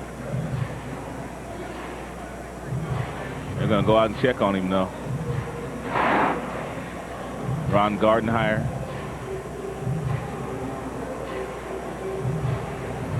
I don't know if it caught him in the fingers or on the heel or the palm in that area. Yeah, it looks like right underneath the thumb. Liriano trying to convince his manager and the trainer that he's okay. Don't forget tomorrow, Tigers and Twins, final game in this 3-game series. We'll be on the air at 12:30. And then at 1 o'clock with the first pitch. Let's take another look at it and see if we can figure out where it hit him exactly. Yeah, it looked like it got him below the thumb on the heel by his wrist, as opposed to the fingers.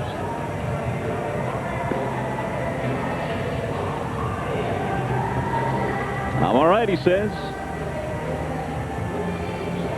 So Pudge is on with his second hit.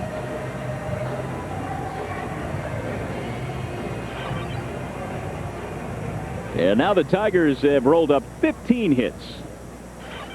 Here's Ordonez having a big game. Maglio homered in his last at bat.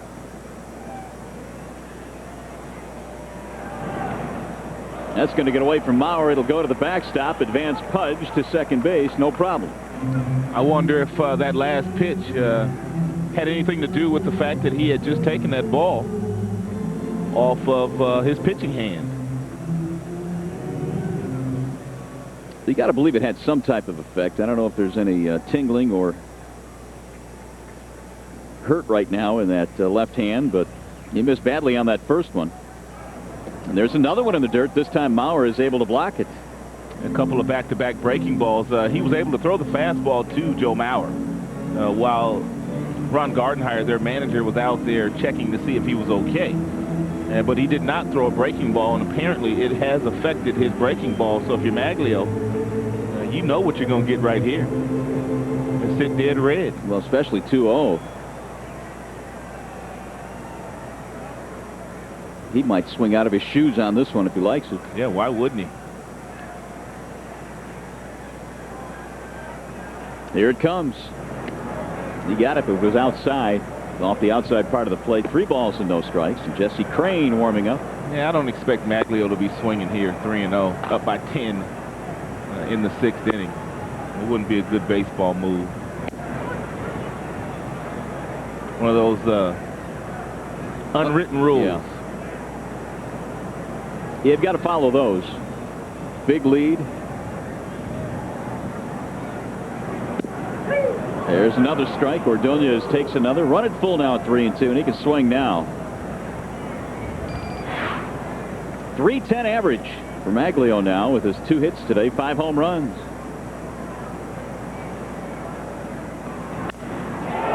the middle and through. Base hit. Here comes Pudge rounding third. He's going to score. Ordonez gets his third hit today. And his second RBI. It's 12-1.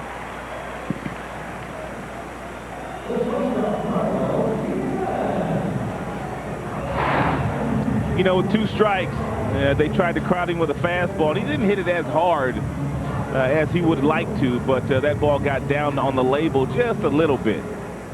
But still a base hit. And another run. 16 hits. They're starting to pile up. Ron Gardenhire lost 9-0 yesterday. Now his team is behind 12-1 today. He's just, especially in recent history, not used to too many stretches like this. That's hit hard to third. Knocked down by Batista. Can't pick it up. Now it might cost him an out everywhere. Nope, he got Guillen at first base. Barely.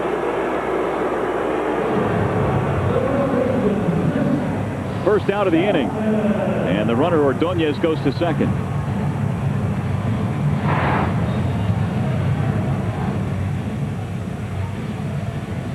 And once he drops this ball, he looks up at the runner right now, and he can't pick it up. And then he fires over to first base. I'm surprised he was able to get Guillen on that play.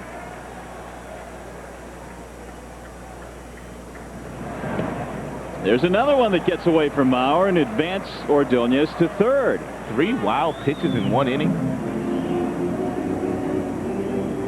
Was it 2? 2. The other one Mauer blocked. But he did throw that one in the dirt as well.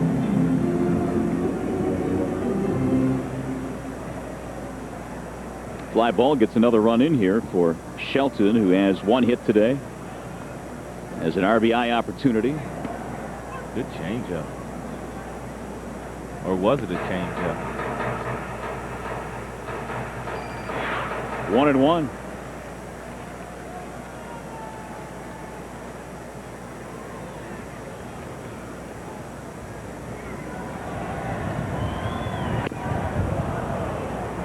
Nineteen extra base hits this season for Shelton.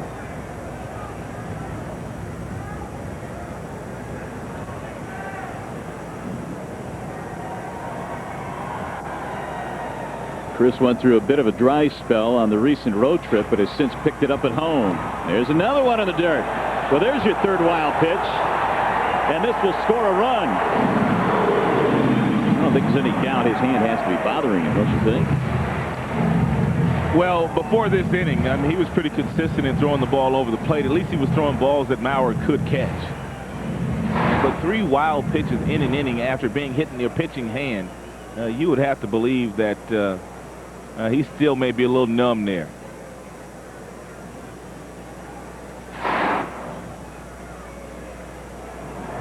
Swing and a miss, and he throws it by Shelton. 96 up and around the letters. 2 outs.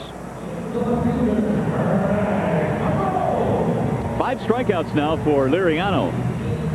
Tigers have scored at least 1 run in every inning today except the 5th.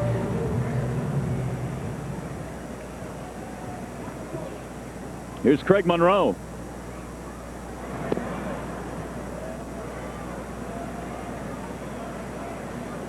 It's been a wicked pitch to right-handed batters, and he gets ahead of Monroe, who is 2 for 3 today, doubled, and has scored a run. He has knocked one in as well, and now it's 0-2.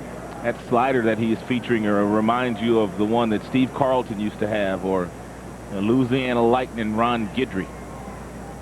Awesome slider.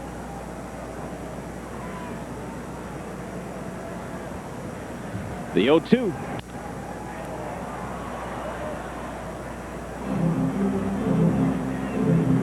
Well, for Monroe now, 4-game hitting streak. He and Shelton, I think, were kind of joined at the hip in terms of struggling on that last road trip, although Monroe had a couple of big home runs.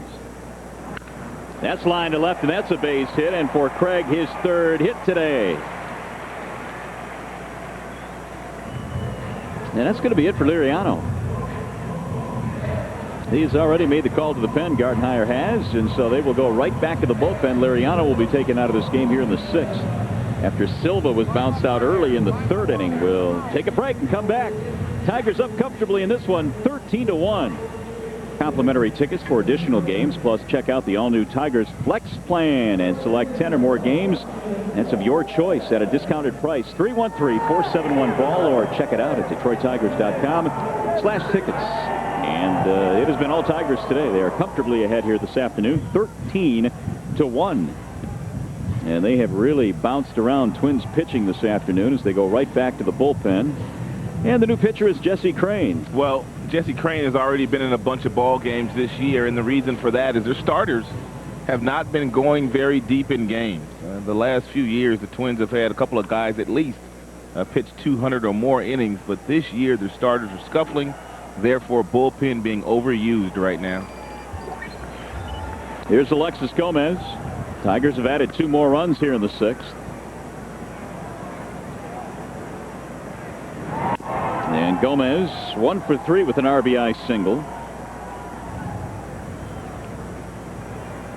Tigers have 3 hits in this inning.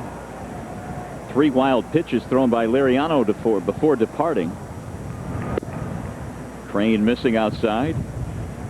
Some guys don't throw 3 wild pitches in a year. That's true. One of those wild pitches directly allowed a run to score. Looked like it was off the end of the bat, shallow center. It's going to drop in. It's right in front of Torrey Hunter. It's another hit for Gomez, his second. So the hits just keep on piling up now. How about 18 for the home club?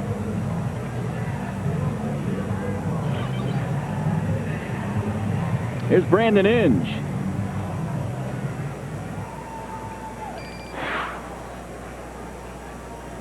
Inge had a single in the 3rd.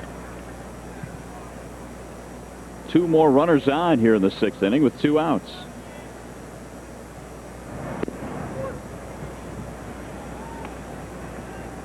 Crane pitched his college ball at the University of Houston. He was a shortstop and a closer at Houston. And the guy he's facing, Inge, also played short in college. That's way outside. 1 ball and 1 strike. He was born in Toronto, Ontario, but grew up in Colorado. That's where he still lives now in the offseason.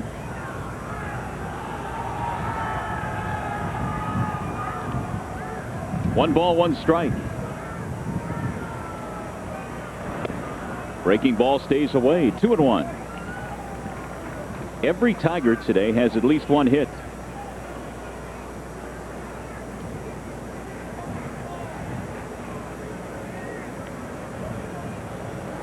Crane's 2-1 offering. Fly ball in the air toward right center field. Hunter is on the move, and it's a diving attempt instead by Kadire. It's going to drop in. Here come 2 more runs to score. Inge has himself a double, and the Tigers add to their lead. 15-1.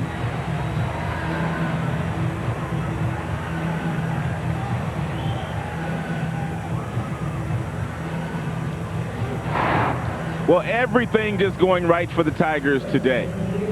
I mean, they're getting some blue pits. They're getting 2 out RBIs, and they are just pouring it on. And that says it all. Really, the last 2 days for Minnesota. Crane's face said it all. Now the top of the order, Granderson. He'll slap one toward left field. Here comes Shannon Stewart, and that will finally retire the side. The Tigers send 8 more men to the plate. They score 4 times. Batista Big day for the Tigers this afternoon here at the ballpark. They are leading 15-1. We have a new shortstop, Carlos Guillen, done for the afternoon. Ramon Santiago will take over now at short. So Jim Leland getting one of his backups a chance to get in there.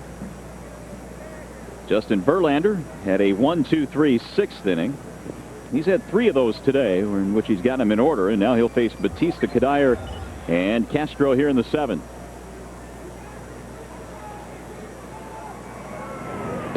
First pitch is a strike called right at the knees. 0-1 on Batista. He's 0 for 2.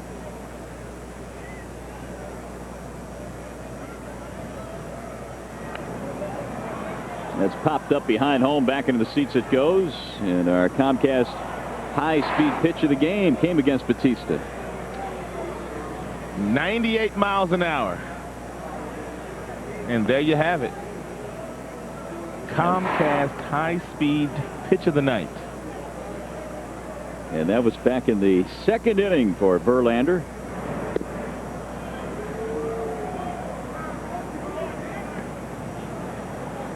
One and two.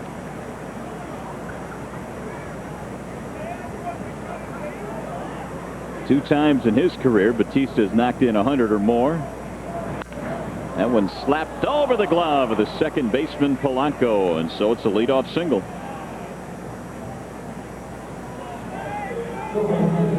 Twins have another hit. Their sixth of the afternoon. That'll bring up the number 8 hitter, Kadire.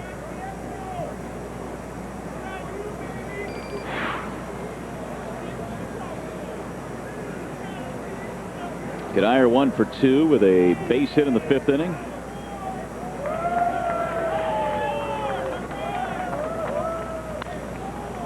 That's popped up.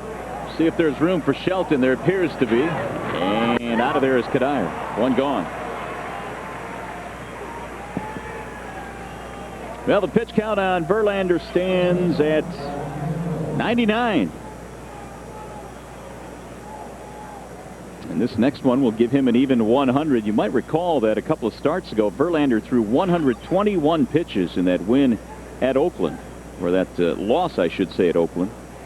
He pitched certainly well enough, but Tigers couldn't get enough offense on that night. So that's his high water mark for the year, 121 pitches. Of course, Jim Lee, an old school kind of manager. He ain't going to pay a whole lot of attention to them pitch counts. I mean, if he's got a guy out there that's had a relatively easy night, he's not afraid to get the pitch count up to 120, 125. 0-2 on Castro. Bobby C., the left-hander, tuning up in the Tigers' pen. Jim Lee, of course, old-style type manager, National League style manager, but he does use a lot of the technology that's afforded to managers these days, all the numbers and whatnot. Little pop-up, shallow right center field, and it's going to be caught, and a slide by Gomez. Nice play. Tigers are just outplaying the Twins in this series, really. I mean, they're just playing with a sense of urgency. I think they don't like the fact that they were 2-5 in the last homestand, and they wanted to come into this homestand and make a statement. Statement has been made, at least to this point. Rondell White has picked up a bat, and he will pinch hit now for Shannon Stewart. Rondell started the ball game last night and was hitless for Minnesota. Now the first pitch, he rolls it to short. Santiago goes the short way for the force to retire the side. Stretch time in Detroit. Verlander cruising along 15-1. Tournament, but you'll see all the action right here. Red Wings Oilers game 6 Monday night on FSN Detroit.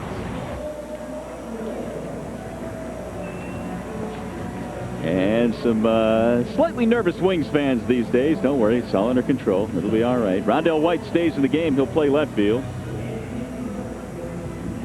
Shannon Stewart is out of there. Lou Ford is the new center fielder. So both teams starting to go deep into the bench now. Well, Ron Gardenhire giving a couple of his regulars, I should say, the rest of the afternoon off. He'll probably play them tomorrow as we get a look at Juan Rincon's numbers. Bullpen has pitched a lot this year for Minnesota. Pitched a lot in this series. So Rincon joins the party here today. Yesterday they used Guerrier, Air, Crane. Radke was knocked out early. Today Silva was knocked out early. Tigers scored 9 of their 15 in the first 3 innings. There's a ground ball stabbed at first base nicely by Morneau. And the pitcher covers for the out. The Tigers are able to do in this series what all teams try to accomplish in the first couple of games of any series, and that's kind of knock that starting pitcher out of the lineup. And the big four did it. Polanco, Pudge, Ordonez, and Guillen. We talk about this at the top of the show today, and man, look at the numbers in this series. 5 hits for Pudge, 5 for Guillen, 9 RBIs for Carlos. Here's Pudge Rodriguez. Fastball high. And that graphic validates the point I was trying to make about getting into the other team's middle relief. When you have guys putting up those types of numbers, they're going to knock the starter out. And then you start to get that 10th and 11th and 12th guy in that bullpen, and that's when you could rack up some gaudy offensive numbers. Little tapper slowly towards short. Castro guns. And Pudge beats it out. See how they rule it.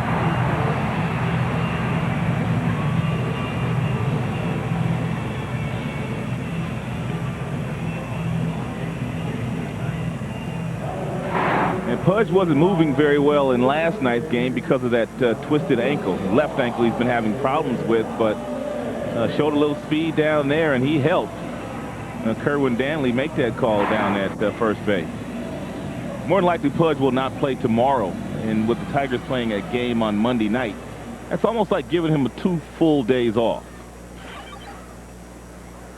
How about that? 20 hits now for the Tigers, and even 20. Infante batting for Ordonez.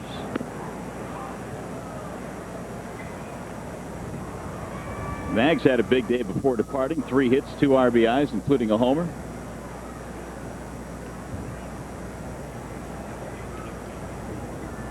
And Infante off to a pretty good start offensively at 280.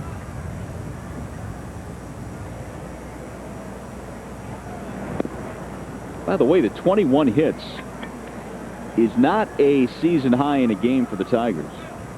Even though it's very early, they had 21 on the 13th of April against the White Sox. So one more hit would tie that season high.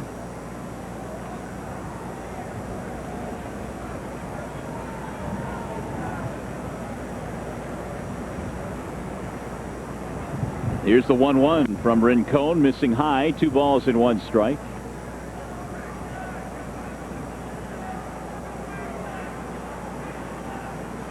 But the 15 runs are a season high. And that guy right there is loving all that run support. It sure makes it a little bit easier when your team is scoring you 15 big ones. The 2-1. 2-2 now on Omar Infante.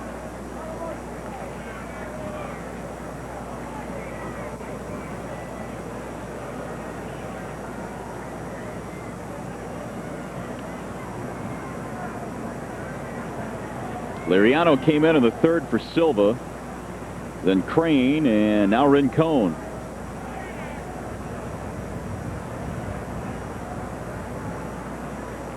Here comes a 2-2. We got him with a fastball out of the strike zone, struck him out. 2 gone. This copyrighted telecast is presented by the authority of the Detroit Tigers and may not be reproduced or retransmitted in any form, and the accounts and descriptions of this game may not be disseminated without express written consent. Here's Santiago batting for the first time today.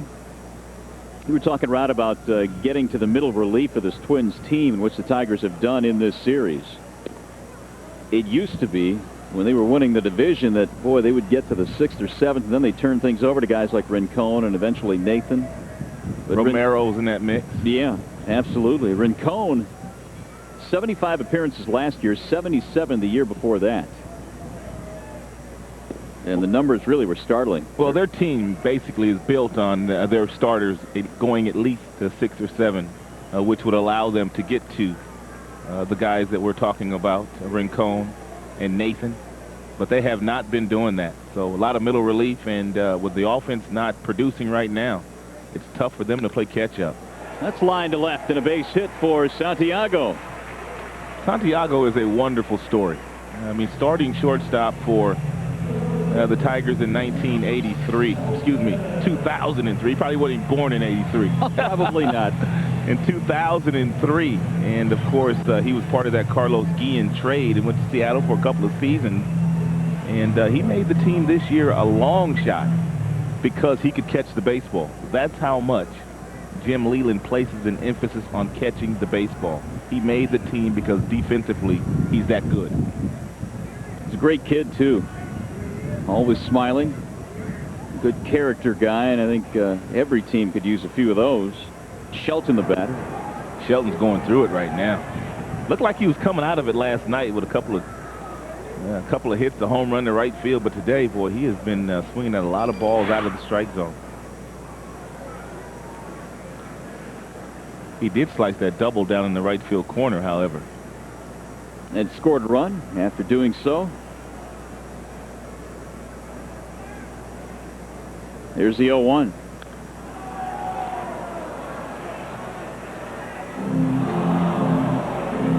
Well, earlier today, Chris Shelton and Andy Van Slyke were teaching in the pregame clinic, talking hitting. Try to keep your head. I'm sure the Tigers will do some other stuff. Almost impossible to take a good swing without your head being complete. I mean, with your head being completely still. So if you practice. There's a ball inside 1-2. Yeah, they will do a few more of those this year. They usually do. And boy, to get the kind of teaching that those young kids and parents and coaches got today is invaluable. Teaching still going on right now, although it's more of a conversation with the veteran Polanco. But yeah, I mean, they covered every aspect of the game too, not just hitting. They had Chuck Hernandez out there talking pitching. They talked base running, and a lot of the area youngsters had an opportunity to walk onto the big league field and learn from the big leaguers. 1 ball and 2 strikes on Chris Shelton.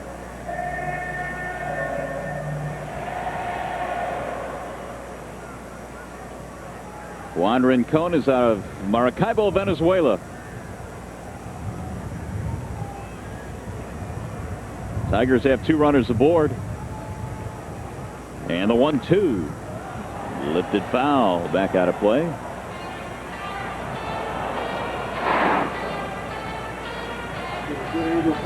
Lloyd McClendon and Curtis Granderson. The neat thing to remember, everyone knows what a banana looks like. Think of making a banana. Talking base running. The question mark is question balance.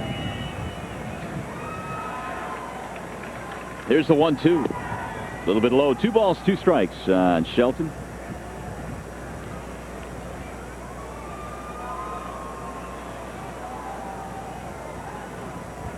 So the 21 Tigers hits now equals the season high for the ball club. That base hit by Santiago got him to 21. Low and away. And Shelton, as he so often does, after falling behind 0-2, has now worked the count to 3 balls and 2 strikes.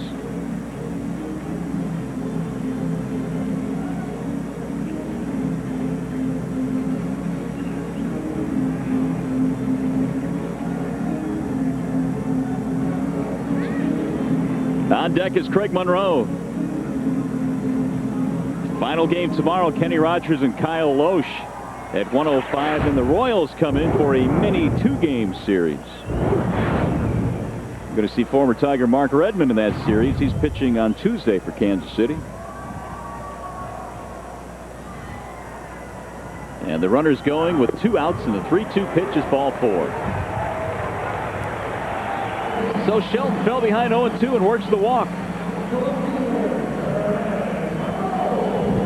Yep, just one of those days for Ron Gardenhire. It just seems that it's one of those days that doesn't matter what button you push. It doesn't seem to work. They are loaded up now for Monroe.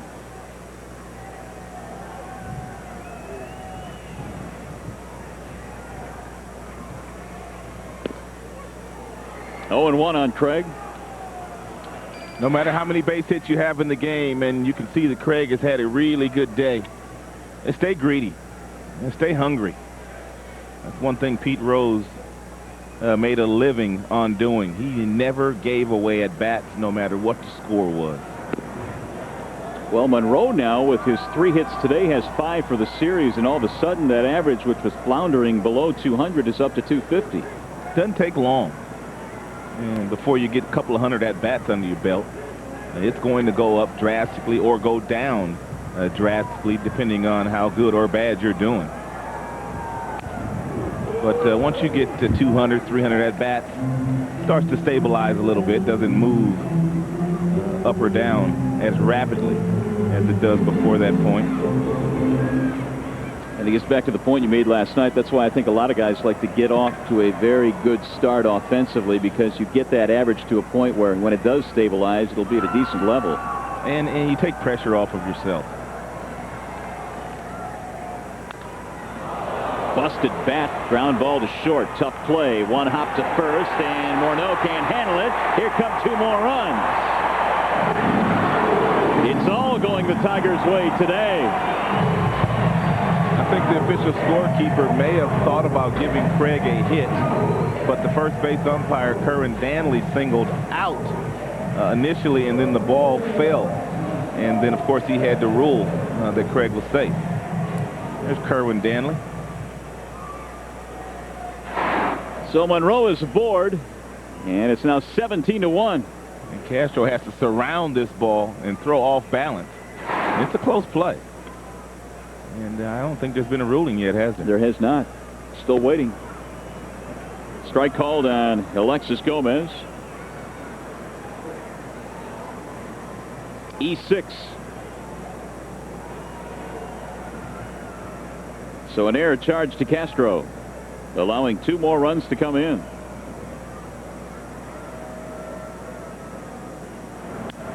Gomez slices one foul, 0-2. 17 runs for the Tigers in this one on 21 hits. Gomez has been part of that with a couple of hits, a couple of runs scored.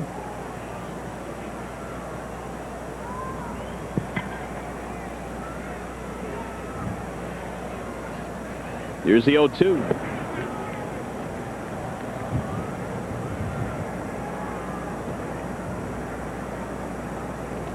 That error by the shortstop Castro, the first one of the game, so that goes to show you that some ERAs are really going to jump up today for Minnesota. All of the runs that Silva gave up, earned runs. Here's the 1-2. 2 balls, 2 strikes on Alexis. Well, you know, Ron Gardenhire can't be happy with the fact that not only the starters and his pitching staff not pitching the way they're capable of pitching, but of the 17 runs they've given up today, 12 have come with 2 outs. Yeah, that's a key stat. 12 of them. And on the flip side, Jim Leland has to be ecstatic about that. That's a lot of runs to score with 2 outs.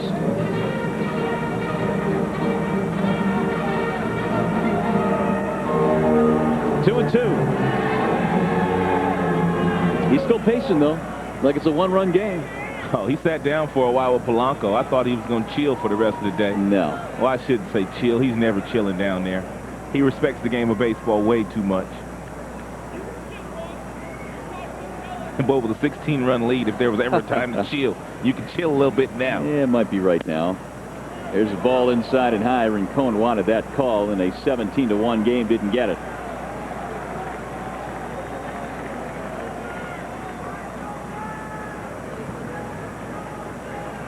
Rincon's probably out there thinking, look, dude, it's 17-1. If it's close, you got to give me the call. Now it's 3-2.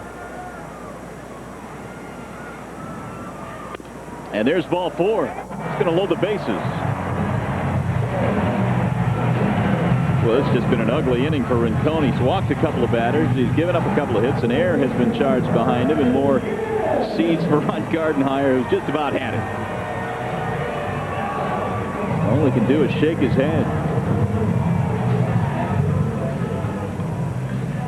And if you're the Twins, you just want to pack this one up as quickly as you can and just go get him tomorrow. Bases loaded with Tigers. We've said that a few times in this series already. Here's Inge.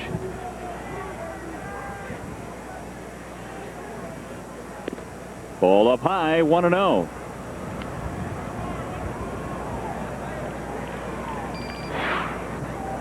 Inge doubled in a pair his last time up and has driven in 12 now this season.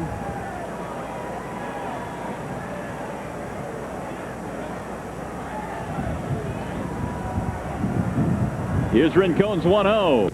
There's another breaking ball that stays up. He just not been sharp with his command. Kind of hard to make a living when you're falling behind big league hitters. 2-0. I mean, Brandon's got a good chance of clearing the bases here with the speed that they have out there at second and first, and Monroe and Gomez.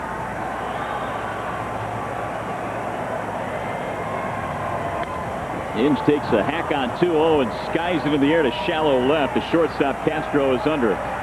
That'll take care of the side, but the Tigers add 2 more runs. We'll go to the 8th inning. Bobby C. will take over in a 17. The opposition early in this game. Well, they've been swinging the bats with a lot of authority in this game. It didn't take them long to get on the board, and once they got those first 3 runs, Verlander was basically flawless. I mean, these guys in the middle of the order are really setting the table for the guys at the back end, and they're driving in a boatload of runs. Yeah, and a boatload of those came early on the long ball. Guillen with a couple, Granderson, Ordonez. Bobby C. has taken over now for the Tigers as we go to the 8th in a 17-1 game. Rodriguez leads it off. Then Mauer will follow. Swing and a miss.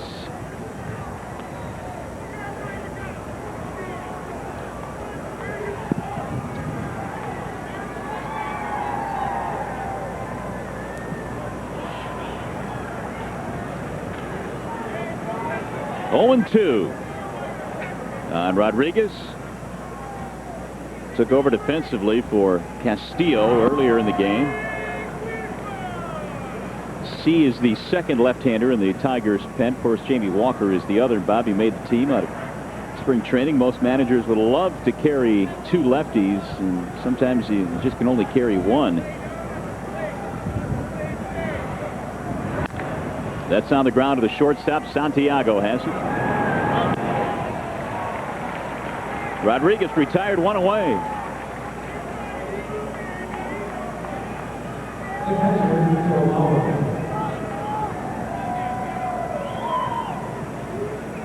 That'll bring up Joe Mauer now. Of course, the Tigers have gotten some terrific pitching in recent games on that road trip, and they've continued that at home. Verlander's pitched really well today. Scattered 6 hits, has given up just the 1 run. Mauer takes a ball outside. Nate Robertson last night, boy, did he do the job. 7 shutout innings with 7 strikeouts. And even 100 pitches. Strike on Mauer, 1-1.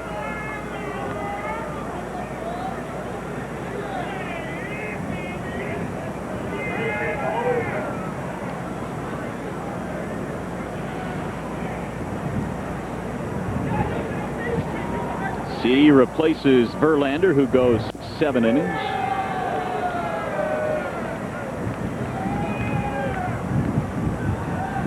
One and 2 on Mauer. He's had a couple of hits today. Now has hit safely in 6 in a row, but far too little for Minnesota.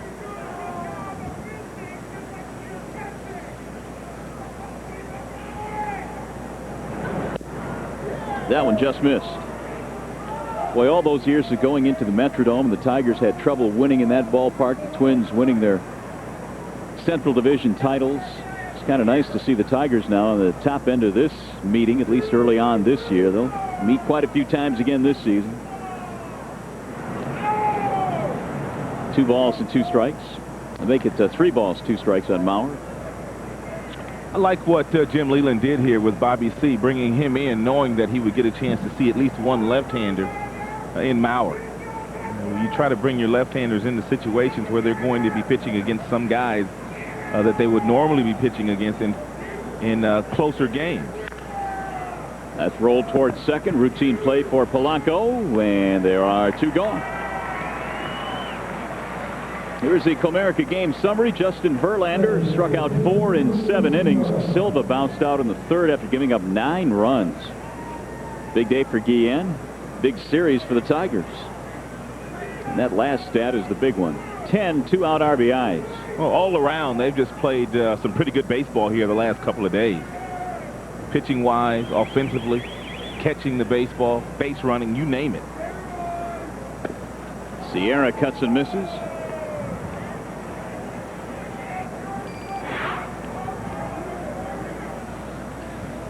Oh, and 1 on Rubin.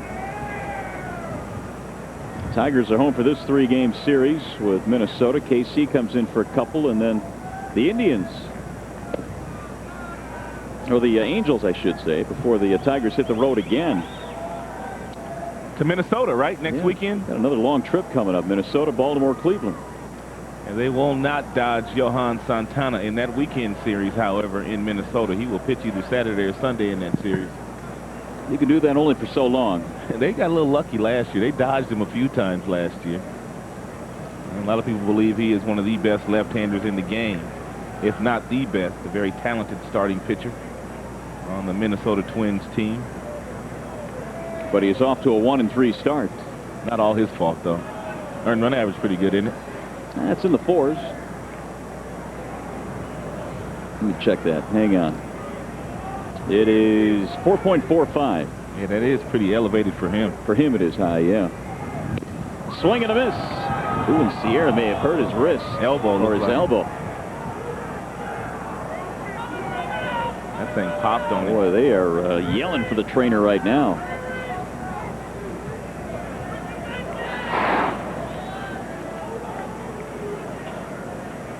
Ouch. Well, you can see that left arm is totally extended. Once he decides to swing, it looks like it's and it's only speculation, but it looks like it's a bicep muscle. He's in a lot of pain, boy. He's not going to be able to finish this at bat. Oh, he can barely walk. You know he's in pain. So on a day in which the Twins have given up 17 runs, they have now lost Sierra on a swing and a miss.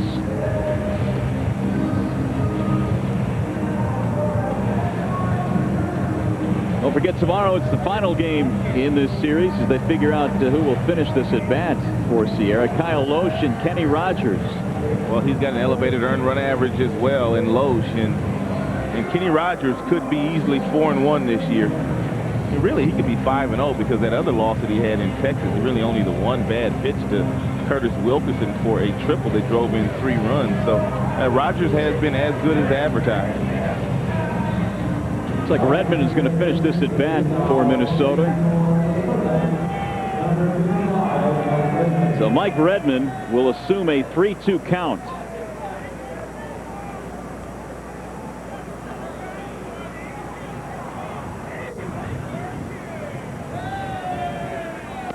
And thank you very much. Strike 3 call to retire the side. 1, 2, 3 for Bobby C.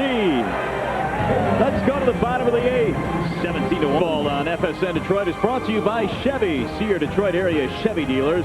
Chevy drives the Motor City. And by Major League Baseball from 2K Sports. The game, he could be throwing 25 more fastballs. Here's Chuck Hernandez and Jordan Tata in the people want to see when they're in high pregame clinic today. The college programs, the professional scouts, they're coming to see pitchers that have some arm strength, maybe some talent to go along with it. Yeah, we have time to develop those other pitches later. Pre-game clinic here at Comerica Park this afternoon. A great time for all the youngsters who learned from the big league players and coaches today. Here's Curtis Granderson to lead things off in the bottom of the 8th. And on the first pitch from Nathan, he skies this one to shallow center field. Here comes Ford chugging along, and it's going to drop. Oh. Wow. Oh. Boy. Ford had to run about 1.5 miles just to get there, and he couldn't do it in time. I mean, he is running and running and running, and you would think that the second baseman would have taken this ball. And really, as a second baseman, you're supposed to go out as hard as you can for as long as you can until that center fielder or the right fielder calls you off. And it didn't appear Rodriguez was getting after that ball the way that he should have been getting after it. Ford has to be winded. 22nd hit of the day for the Tigers, season high. Here's Polanco. That's the 3rd hit, by the way, for Granderson, and all 3 of them extra base hits, 2 doubles and a 2-run homer. Polanco 1 for 5.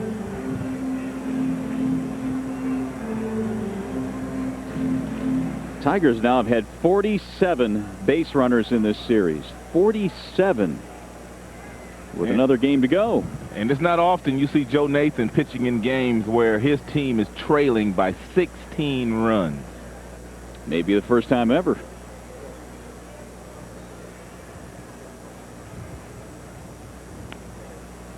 Placido fights one off. No balls, 2 strikes the count. Well, I mean, he has to get his guys some work. That's why Rincon pitched the 8th, and now Nathan pitching the 9th. Nathan also pitched in the World Baseball Classic and pitched in only 3 games and didn't pitch a lot of innings. And so he was kind of set back by pitching in the World Baseball Classic. And, of course, by his team getting off to the start that he's gotten off to, he hadn't been in a whole lot of games. Had 43 saves last year for Minnesota, 44 the year before that.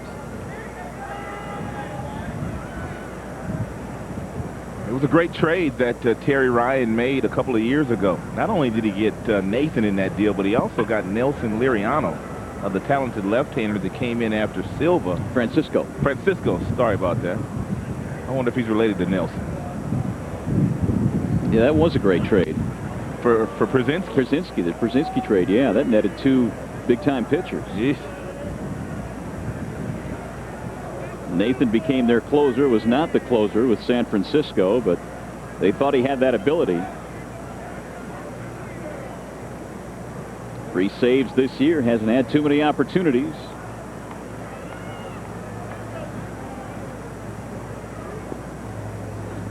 Ooh, he hit it. Oh, man, I think he might have gotten that one on the wrist. Polanco trying to shake this one off.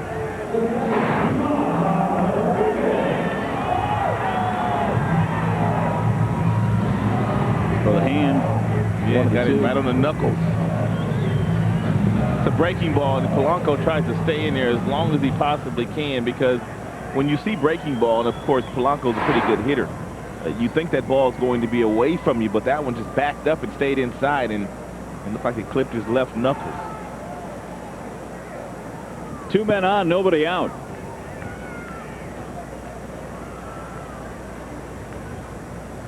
Big day for Pudge, 3 hits. That breaking ball found the strike zone, 0-1. Tigers again have scored in every inning today except for the 5th. And not only have they scored in every inning but the 5th, but they've had at least 2 runs in every inning. Had a 4-run 3rd.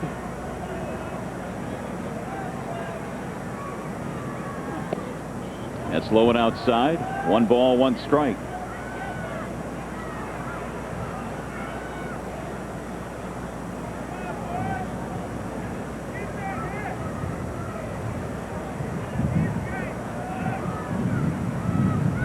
Joe Nathan, born in Houston, Texas.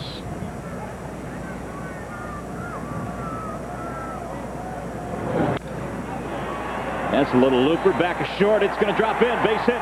Granderson coming around to score. And Pudge Rodriguez has a 4-hit day. He had 3 hits in the opener yesterday. 18-1 Tigers.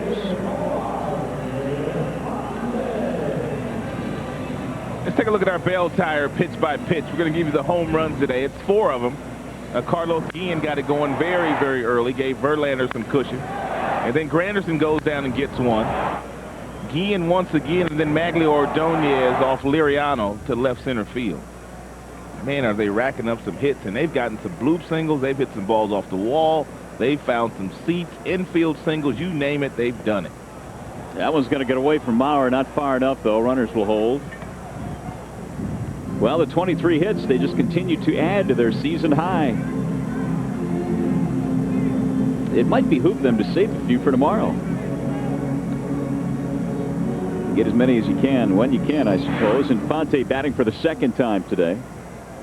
He pinch hit for Maglio back in the 7th and struck out.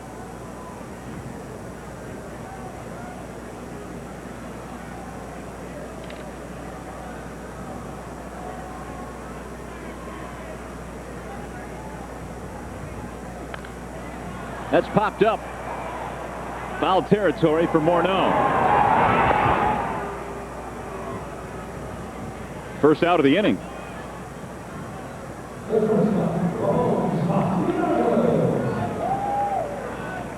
So the Tigers get a run here in the 8th inning, and that is the first run that Nathan has allowed. And so far this year, he came in with 6 scoreless innings.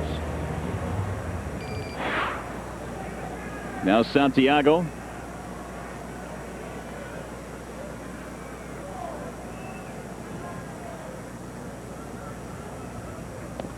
Strike called in the outside corner on Ramon. He gets an opportunity to get some playing time here with the big lead. They rest Guillen. Maglio is side of the game as well.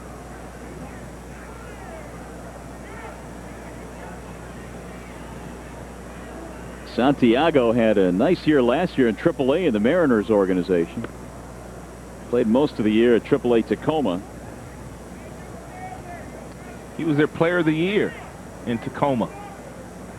And that was on a team that had Felix Hernandez on it, a very talented right-handed pitcher that they have. So just goes to show you the kind of year that he had for that AAA ball club.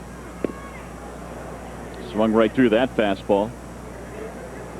Of course, he was involved in that Carlos Guillen deal, one of the great trades that David Dombrowski has made for the Tigers, bringing Guillen over here from Seattle, and now Santiago ends up in a Tigers uniform once again.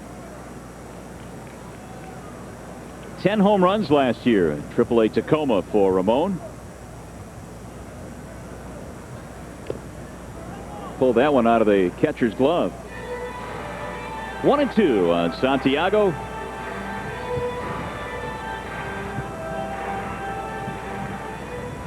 $18. How about him? The most at Comerica Park by the Detroit Tigers.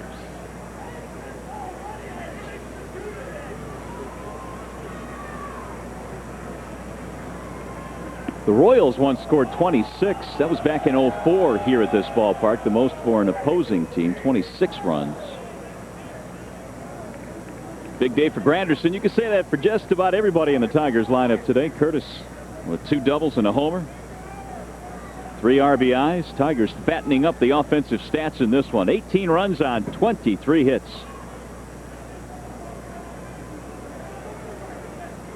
Two and two on Santiago.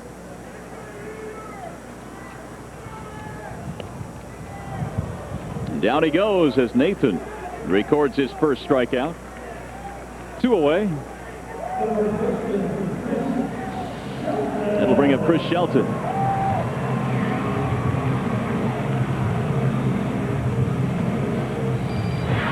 Sheldon 1-for-4, has a double. He's also walked and scored a run.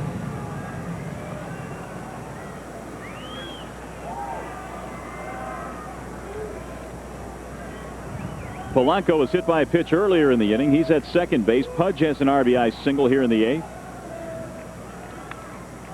And that's fouled straight back, 0-1. So the Tigers now 3 outs away from getting their 15th win of this 2006 campaign. We mentioned earlier that the month of April back in '93, that '93 Tiger team had 15 wins, and this Tiger team can equal them.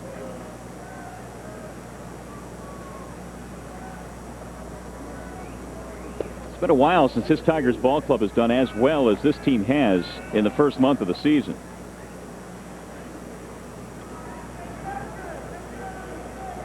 One and one on Chris Shelton.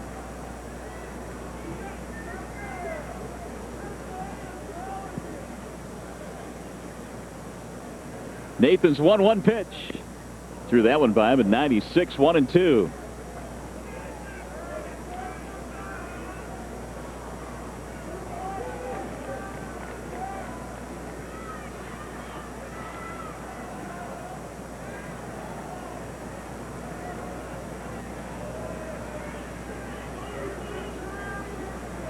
Here's a 1-2 pitch.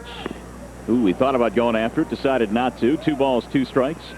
on Shelton.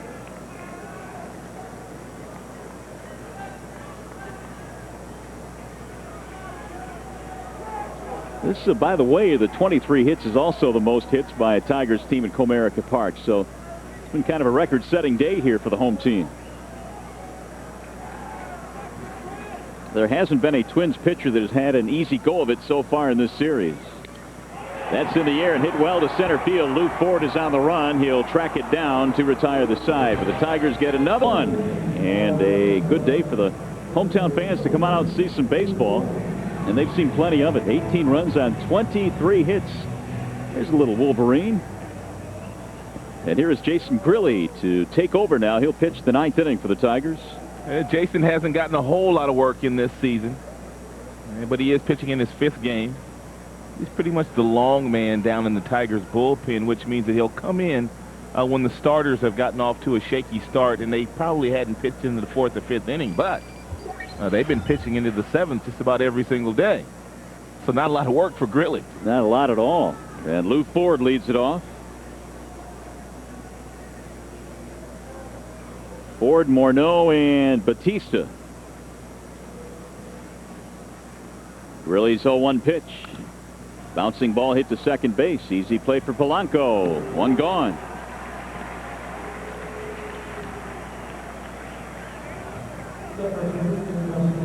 One up, one away. So Grilli retires the first man he faces. Now the first baseman, Morneau. Only 6 hits today for Minnesota. They got their only run in the 5th inning on a double by Luis Castillo. That drove in a run. And a strike call. Grilli coming out of the pen, throwing strikes. 0 for 2 for Morneau.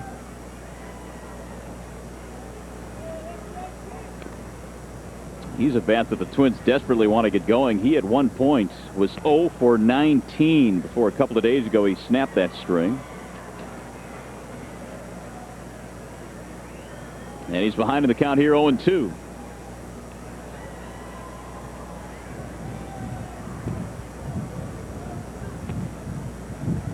Jason Grilli pitched well in the World Baseball Classic with Team Italy, and also followed that up with a good spring camp for the Tigers to make the team. Former #1 pick was Grilli. He said pitching for Team Canada was huge for him. That's outside and low. 3 balls, 2 strikes. He said that's something that he will remember forever. He left that kind of impact on him.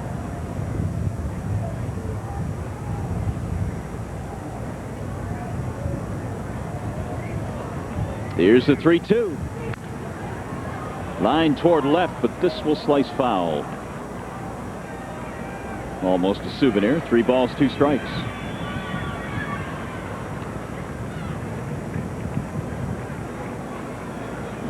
Justin Morneau has 5 home runs. He's knocked in 15, but he came in at 208. Is down to 203 now in the average column, and he takes a walk. 1 out, base on balls. The one thing about Jim Leyland is you can't tell what the score is by the look on his face or by his mannerisms. He just never has that comfortable look where he's taking anything for granted. Or that look of panic. Never see that. Never see that. Never let him see you sweat. He's got to love what's going on today. Batista takes a strike, 0-1. Tony 1 for 3.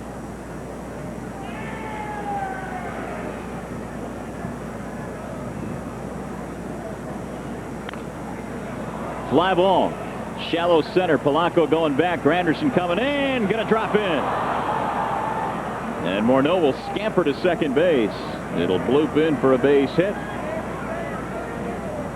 Check out our player of the game for the Tigers, our Chevy player of the game this afternoon. And there were a ton of guys we could have gone with, but how about Guillen? Well, he had a great day. He got him on the board early, batting in that 5th slot for the 2nd consecutive day. couple of home runs, and then a double the opposite way to drive in some more. He has had a lot of fun running the bases in this series. And his 2 home runs early kind of set the tone for this one offensively for the Tigers. At least a run in every inning but the 5th today for Detroit. Here's Michael Kadire with runners at first and second and 1 out. And a ball inside and high, 1-0.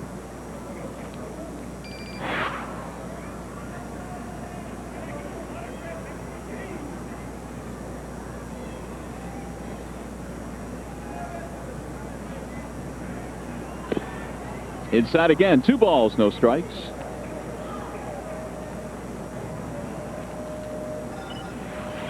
There's that line score. And that 5th inning is the only inning with a 0 up there for the Tigers. Everything else is quite crooked.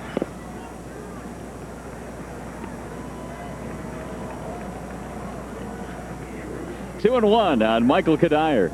Well, their starter, Kyle Loge, is going to have to pitch a while tomorrow, that's for sure. Well, there's no doubt about that. They have gone into the pen in the first 2 games in the series deep. Ground ball deep in the hole.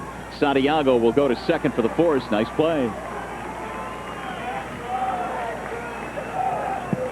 So Kadire is aboard at first base on the fielder's choice. There are 2 gone now. Don't forget about the DSR playoff edition after the Wings game 5 against the Oilers tonight.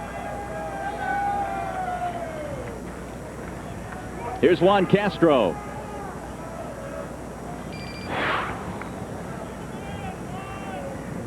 One more out for the Tigers. They can put this one in the win column. And a bouncing ball hit to the right side. Polanco has it, and that is another Tigers victory. An impressive Tigers victory here this afternoon. A ton of offense. An outstanding start from Justin Verlander, and it all equals up to the 15th win here in the month of April for the Tigers. Well, they've been playing extraordinary baseball here the last couple of days.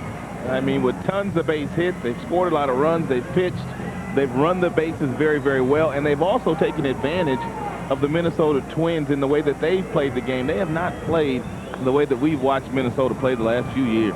So Verlander gets his 3rd win of the season. Tigers win their 15th, 15-9 on the season. Now the Twins will drop to 9-14. Our next Tigers telecast is tomorrow when they conclude this 3